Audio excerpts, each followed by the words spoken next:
Item ಯಾವುದೇ ಇರಲಿ try ಮಾಡಿ ಆಚಿ ಚಿಕನ್ ಮಸಾಲಾ. ಆಚಿ ಚಿಕನ್ ಮಸಾಲಾ.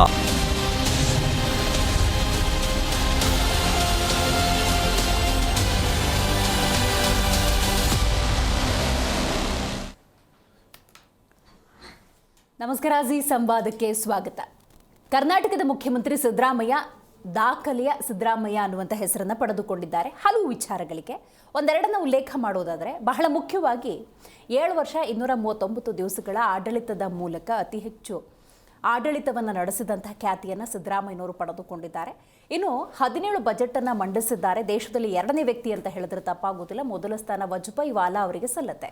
ಇನ್ನು ಬಹಳ ಮುಖ್ಯವಾಗಿ ಬಜೆಟನ್ನು ಮಂಡಿಸಿದ ನಂತರದ ಸಂದರ್ಭದಲ್ಲಿ ರಾಜ್ಯದಲ್ಲಿ ಏನಾಗ್ತಿದೆ ಆ ಬೆಳವಣಿಗೆಗಳನ್ನು ಉಲ್ಲೇಖ ಮಾಡೋದಾದರೆ, ಬಹಳ ಉತ್ಸಾಹಿ ರಾಜಕಾರಣಿ ಸಿದ್ದರಾಮಯ್ಯನವರು ಅಂದಾಗ ಬಜೆಟನ್ನು 17 ಬಾರಿ ಮಂಡಿಸಿದ್ದಾರೆ.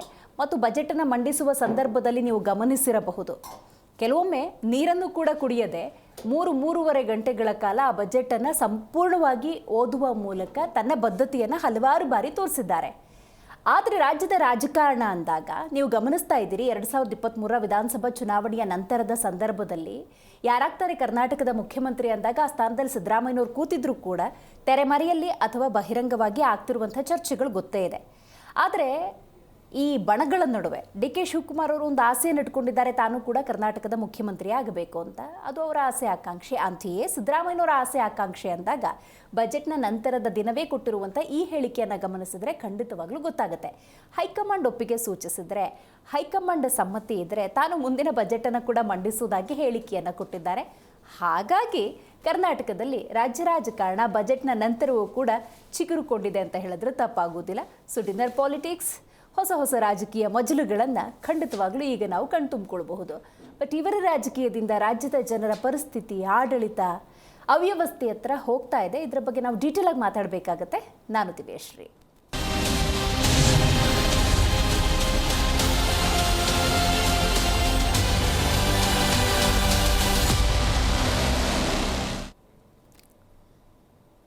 ಬಜೆಟ್ ಮಂಡನೆ ಆಗ್ತಾ ಇದ್ದಂತೆ ಬಹಳ ದೊಡ್ಡ ಬದಲಾವಣೆ ರಾಜ್ಯ ರಾಜಕೀಯದಲ್ಲಾಗುತ್ತೆ ಅನ್ನುವಂಥ ವದಂತಿಗಳಿತ್ತು. ಬಜೆಟ್ ಮಂಡನೆ ಆಯಿತು. ಏನಾದರೂ ರಾಜಕೀಯವಾಗಿ ಕರ್ನಾಟಕ ಕಾಂಗ್ರೆಸ್ನ ಆಡಳಿತದಲ್ಲಿ ಬದಲಾವಣೆಗಳಾಗುತ್ತಾ ಅನ್ನುವಂಥ ಸಹಜ ಕುತೂಹಲ. ಆದರೆ ಬಜೆಟ್ ಮಂಡನೆಯಾದ ಬಳಿಕ ಸಿದ್ದರಾಮಯ್ಯನವರು ಕೊಟ್ಟಿರುವಂಥ ಈ ಸ್ಟೇಟ್ಮೆಂಟ್ ಹಲವು ಕುತೂಹಲ ಮತ್ತು ಪ್ರಶ್ನೆಗಳಿಗೆ ಕಾರಣವಾಗಿದೆ ಅಂತ ಹೇಳಿದ್ರೆ ತಪ್ಪಾಗೋದಿಲ್ಲ. ನೋಡಿ, ಕರ್ನಾಟಕದ ಮುಖ್ಯಮಂತ್ರಿ ಯಾರು ಅಂತ ಹೇಳಿ 2023 ವಿಧಾನಸಭಾ ಚುನಾವಣೆಯ ನಂತರದ ಸಂದರ್ಭದಲ್ಲಿ ಉದ್ಭವಿಸಿದಾಗ ಆ ಪ್ರಶ್ನೆ ಕಂಡುಕೊಂಡ ಉತ್ತರ ಸಿದ್ದರಾಮಯ್ಯ ಅಂತ ಹೇಳಿ. ಆದರೆ 2.5 ವರ್ಷ ಒಪ್ಪಂದ ಆಗಿದೆ ಅನ್ನುವಂತಹ ವದಂತಿಗಳು, ಸತ್ಯವೋ ಒಪ್ಪಂದಗಳು ಹೊರಗೆ ಬಂತು. ಹಲವರು ಅದನ್ನು ಬಹಿರಂಗವಾಗಿ ಮಾತಾಡಿದ್ದಾರೆ. ಇದೆಲ್ಲದರ ನಡುವೆ ನೀವು ಗಮನಿಸಬಹುದು, ದೇವರಾಜ ಅರಸು ಅವರ ಆ ದಿನಗಳ ದಾಖಲೆಯನ್ನು ಮುರಿಬೇಕು ಅನ್ನುವಂಥ ಬೇಡಿಕೆ ಇತ್ತು, ಅವಕಾಶ ಇತ್ತು. ಸಿದ್ದರಾಮಯ್ಯನವರು ಆ ದಾಖಲೆಯನ್ನು ಬರೆದ್ರು. ಇನ್ನೊಂದು ಬಜೆಟ್, ಆ ಬಜೆಟನ್ನು ಮಂಡಿಸ್ಬಿಡ್ತೀನಿ ಅನ್ನುವಂಥ ಬೇಡಿಕೆ ಇತ್ತು ಅಥವಾ ಮಾತುಕತೆ ಇತ್ತು, ಅದು ಕೂಡ ಆಯಿತು. ಆ ನಂತರವಾದರೂ ರಾಜ್ಯ ರಾಜಕಾರಣದಲ್ಲಿ ಬದಲಾವಣೆ ಆಗುತ್ತಾ ಅನ್ನುವಂಥ ಪ್ರಶ್ನೆಗೆ ಉತ್ತರಗಳು ಸಿದ್ದರಾಮಯ್ಯನವರಿಂದ ಬಂದಿರುವಂಥ ಹೇಳಿಕೆಯನ್ನು ನೋಡಿದ್ರೆ ಒಂದಷ್ಟು ಪ್ರಶ್ನೆ ಕುತೂಹಲವನ್ನು ಹೆಚ್ಚು ಮಾಡುವಂತೆ ಮಾಡಿದೆ. ನೋಡಿ, ಬಜೆಟ್ನ ಬಳಿಕ ಸಿದ್ದರಾಮಯ್ಯನವರು ಒಂದು ಹೇಳಿಕೆಯನ್ನು ಕೊಟ್ಟಿದ್ದಾರೆ. ಅವಕಾಶ ಸಿಕ್ಕರೆ ಮತ್ತೆರಡು ಬಜೆಟನ್ನು ಮಂಡಿಸುವೆ. ಅವಕಾಶ ಸಿಕ್ಕರೆ ಮತ್ತೆರಡು ಬಜೆಟನ್ನು ಮಂಡಿಸುವೆ. ಬಜೆಟ್ ಮರುದಿನವೇ ಸಿದ್ದರಾಮಯ್ಯ ಈ ರೀತಿ ಹೇಳಿದ್ಯಾಕೆ? ನೋಡಿ, ಇದೇನೇ ಇದ್ರೂ ಕೂಡ ರಾಜ್ಯದಲ್ಲಿ ಮುಖ್ಯಮಂತ್ರಿಯಾಗಿ ಸಿದ್ದರಾಮಯ್ಯನವರ ಮುಂದುವರಿಕೆ ಹೈಕಮಾಂಡ್ಗೆ ಬಿಟ್ಟ ವಿಚಾರವೇ. ಆದರೆ ಸಿದ್ದರಾಮಯ್ಯನವರು ಈ ರಾಜಕೀಯದ ಆಳಾಗಲಗಳನ್ನು ಬಲ್ಲವರು. ಕರ್ನಾಟಕ ಕಾಂಗ್ರೆಸ್ನ ಈ ಆಡಳಿತದಲ್ಲಿ ಮತ್ತು ಕಾಂಗ್ರೆಸ್ನ AICC ಮತ್ತು KPCC ಅಂದಾಗ ಆಗ್ತಿರುವಂಥ ಆಂತರಿಕ ಕೆಲವೊಂದು ಸಮಸ್ಯೆಗಳನ್ನು ಬಲ್ಲವರಾಗಿ ಮತ್ತು ರಾಜ್ಯ ರಾಜಕೀಯ ಅಂದ ಸಂದರ್ಭದಲ್ಲಿ ಅಫ್ಕೋರ್ಸ್ KPCC ಅಧ್ಯಕ್ಷರು, ಹಾಗೆಯೇ ಬೆಂಗಳೂರು ನಗರಾಭಿವೃದ್ಧಿ ಸಚಿವರು, ಹಾಗೆಯೇ ರಾಜ್ಯದ ಉಪಮುಖ್ಯಮಂತ್ರಿಗಳು ಡಿ ಕೆ ಶಿವಕುಮಾರ್ ಮತ್ತು ಬೆಂಬಲಿಗರ ಇಂಗಿತ ಏನಿದೆ ಅನ್ನೋದು ಖಂಡಿತವಾಗ್ಲೂ ಗೊತ್ತಿರುವಂಥ ಇಂತಹ ಸಂದರ್ಭದಲ್ಲಿ ಈ ಹೇಳಿಕೆಯನ್ನು ಹಾಗಾದರೆ ಯಾಕೆ ಕೊಟ್ಟಿದ್ದಾರೆ? ಅದೊಂದು ಇಚ್ಛೆ ಅಂತ ಬೇಕಾದರೂ ಅಂದ್ಕೊಳ್ಬಹುದು. ಹೈಕಮಾಂಡ್ ಒಪ್ಪಿಗೆ ಸೂಚಿಸಿದ್ರೆ ಸಿದ್ದರಾಮಯ್ಯನವರೇ ಮುಂದುವರಿಯುವುದು ಅಂತಲೂ ಇರಬಹುದು.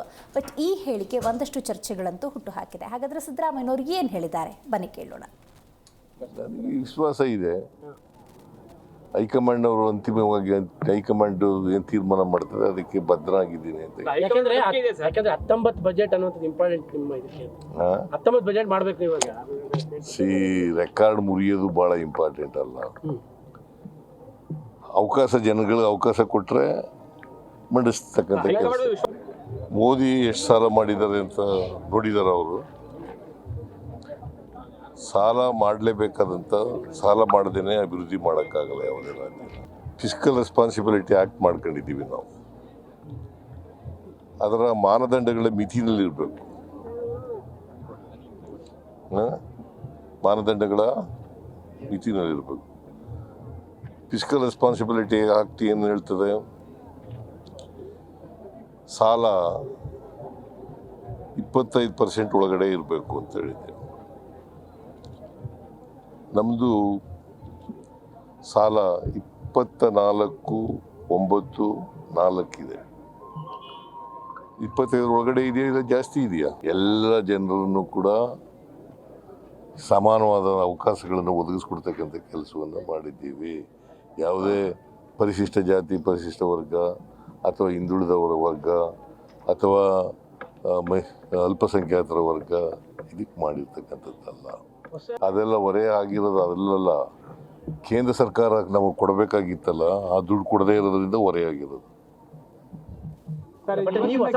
ಅದು ಹೇಳು ಬಿಟ್ಬಿಟ್ಟು ಇನ್ನೇನೋ ಕೇಳ್ತಾ ಇದೆಯಲ್ಲ, ಕೇಂದ್ರ ಸರ್ಕಾರದ ಹೇಳು.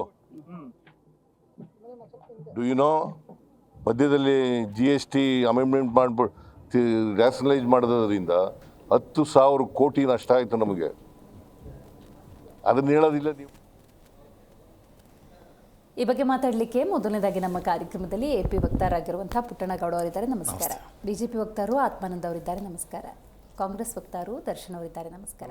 ದರ್ಶನ್ ಅವರೇ, ಸಿದ್ದರಾಮಯ್ಯನವರು ಕೊಟ್ಟಿರುವಂತಹ ಈ ಹೇಳಿಕೆ ಒಂದು ಸಹಜವಾದಂಥ ಹೇಳಿಕೆ ಅಂತ ಅಂದ್ಕೊಳ್ಬೇಕಾ, ಅಥವಾ ಅವರ ಮನದಿಂಗಿತವನ್ನು ವ್ಯಕ್ತಪಡಿಸಿದ್ದಾರೆ ಅಂತ ಅನ್ಕೋಬೇಕಾ, ಅಥವಾ ನಿಮ್ಮ ಪಕ್ಷದ ಕೆಲವರಿಗೆ ಸಂದೇಶವನ್ನು ರವಾನೆ ಮಾಡಿದ್ದಾರೆ ಅಂತ ಅನ್ಕೋಬೇಕಾ? ನಮ್ಮದು ಸಿದ್ದರಾಮಯ್ಯ ಸಾಹೇಬ್ರು ಹೇಳಿದಾಗೆ ಹೈಕಮಾಂಡ್ ಪಕ್ಷ ಮೇಡಮ್. ನಾವು ಹಿಂದೆಲ್ಲ, ಯಾಕೆಂದರೆ ಮಾಧ್ಯಮದವರ ಪ್ರಶ್ನೆಗೆ ಅವರ ಪ್ರತಿಕ್ರಿಯೆ, ಅದು ಮಾಧ್ಯಮದವರೇ ಪ್ರಶ್ನೆ ಕೇಳಿದಾಗ ಒಂದು ಸಹಜವಾದಂಥ ಪ್ರತಿಕ್ರಿಯೆಯನ್ನು ಸಿದ್ದರಾಮಯ್ಯ ಸಾಹೇಬರು ಕೊಟ್ಟಿದ್ದಾರೆ ಮೇಡಮ್. ಇದರಲ್ಲಿ ಭಾಳ ಮುಖ್ಯವಾಗಿ ಮುಖ್ಯಮಂತ್ರಿ ಅನ್ನುವಂಥ ವಿಚಾರ ಪ್ರಶ್ನೆ ಬಂದಾಗ ನಾವು ಸ್ವಲ್ಪ ಹಿಂದಕ್ಕೆ ಹೋಗೋಣ ಮೇಡಮ್. ಹಿಂದೆ ದೇವರಾಜ ಅರಸೂರವರು ಅವರು ಶಾಸಕರೇ ಆಗಿರಲಿಲ್ಲ, ಆದರೆ ಹೈಕಮಾಂಡ್ ಅವರನ್ನು ಮುಖ್ಯಮಂತ್ರಿ ಸ್ಥಾನಕ್ಕೆ ಕೂರಿಸುವಂತಹ ಒಂದು ಕೆಲಸ ಮಾಡ್ತದೆ.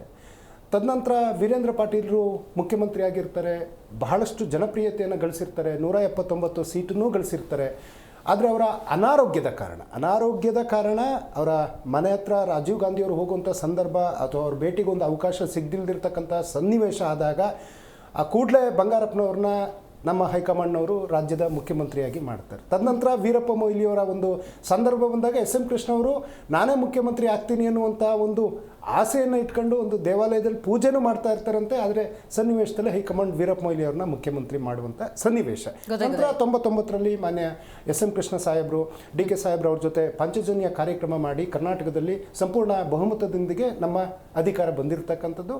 ನಂತರ ಧರ್ಮಸಿಂಗ್ ಸಾಹೇಬ್ರಾಗಿರ್ಬೋದು, ಅದಾದಮೇಲೆ ಮತ್ತೆ ಸಿದ್ದರಾಮಯ್ಯನವರಾಗಿರ್ಬೋದು, ಅಥವಾ ಅದಾದಮೇಲೆ ಕುಮಾರಸ್ವಾಮಿ ಅವ್ರಿಗೆ ಒಂದು ಅವಕಾಶ ಕೊಡುವಂಥ ಸಂದರ್ಭ ಬರ್ಬೋದು, ನಂತರ ಸಿದ್ದರಾಮಯ್ಯನವರು. ಈ ಪ್ರತಿಯೊಂದು ಹೆಜ್ಜೆ ಗುರುತುಗಳನ್ನ ನಾವು ಇಲ್ಲಿ ತನಕ ನೋಡ್ತಾ ಬರ್ತಾ ಇದ್ದರೆ ಯಾವುದೇ ನಿರ್ಧಾರವನ್ನು ನಮ್ಮ ಪಕ್ಷದಲ್ಲಿ, ಅದರಲ್ಲಿ ಬಹಳ ಮುಖ್ಯವಾಗಿ ಮುಖ್ಯಮಂತ್ರಿ ಸ್ಥಾನ ಆಗಿರ್ಬೋದು, ಅಥವಾ ಮಂತ್ರಿ ಸಚಿವ ಸ್ಥಾನ ಆಗಿರ್ಬೋದು, ಅಥವಾ ಶಾಸಕರಿಗೆ B.Pharm ಕೊಡುವಂಥದ್ದು ಇರ್ಬೋದು, ಪ್ರತಿಯೊಂದರ ನಡೆಯ ಹಿಂದೆ ಇರ್ತಕ್ಕಂಥದ್ದು ಹೈಕಮಾಂಡ್ ಏನು ಹೇಳ್ತದೆ ಅದಕ್ಕೆ. ಏಕೆಂದರೆ ಪಕ್ಷದಿಂದ ನಾಯಕರು ಹೊರತು ಒಬ್ಬ ನಾಯಕರಿಂದ ಯಾವ ಪಕ್ಷನೂ ಇಲ್ಲ.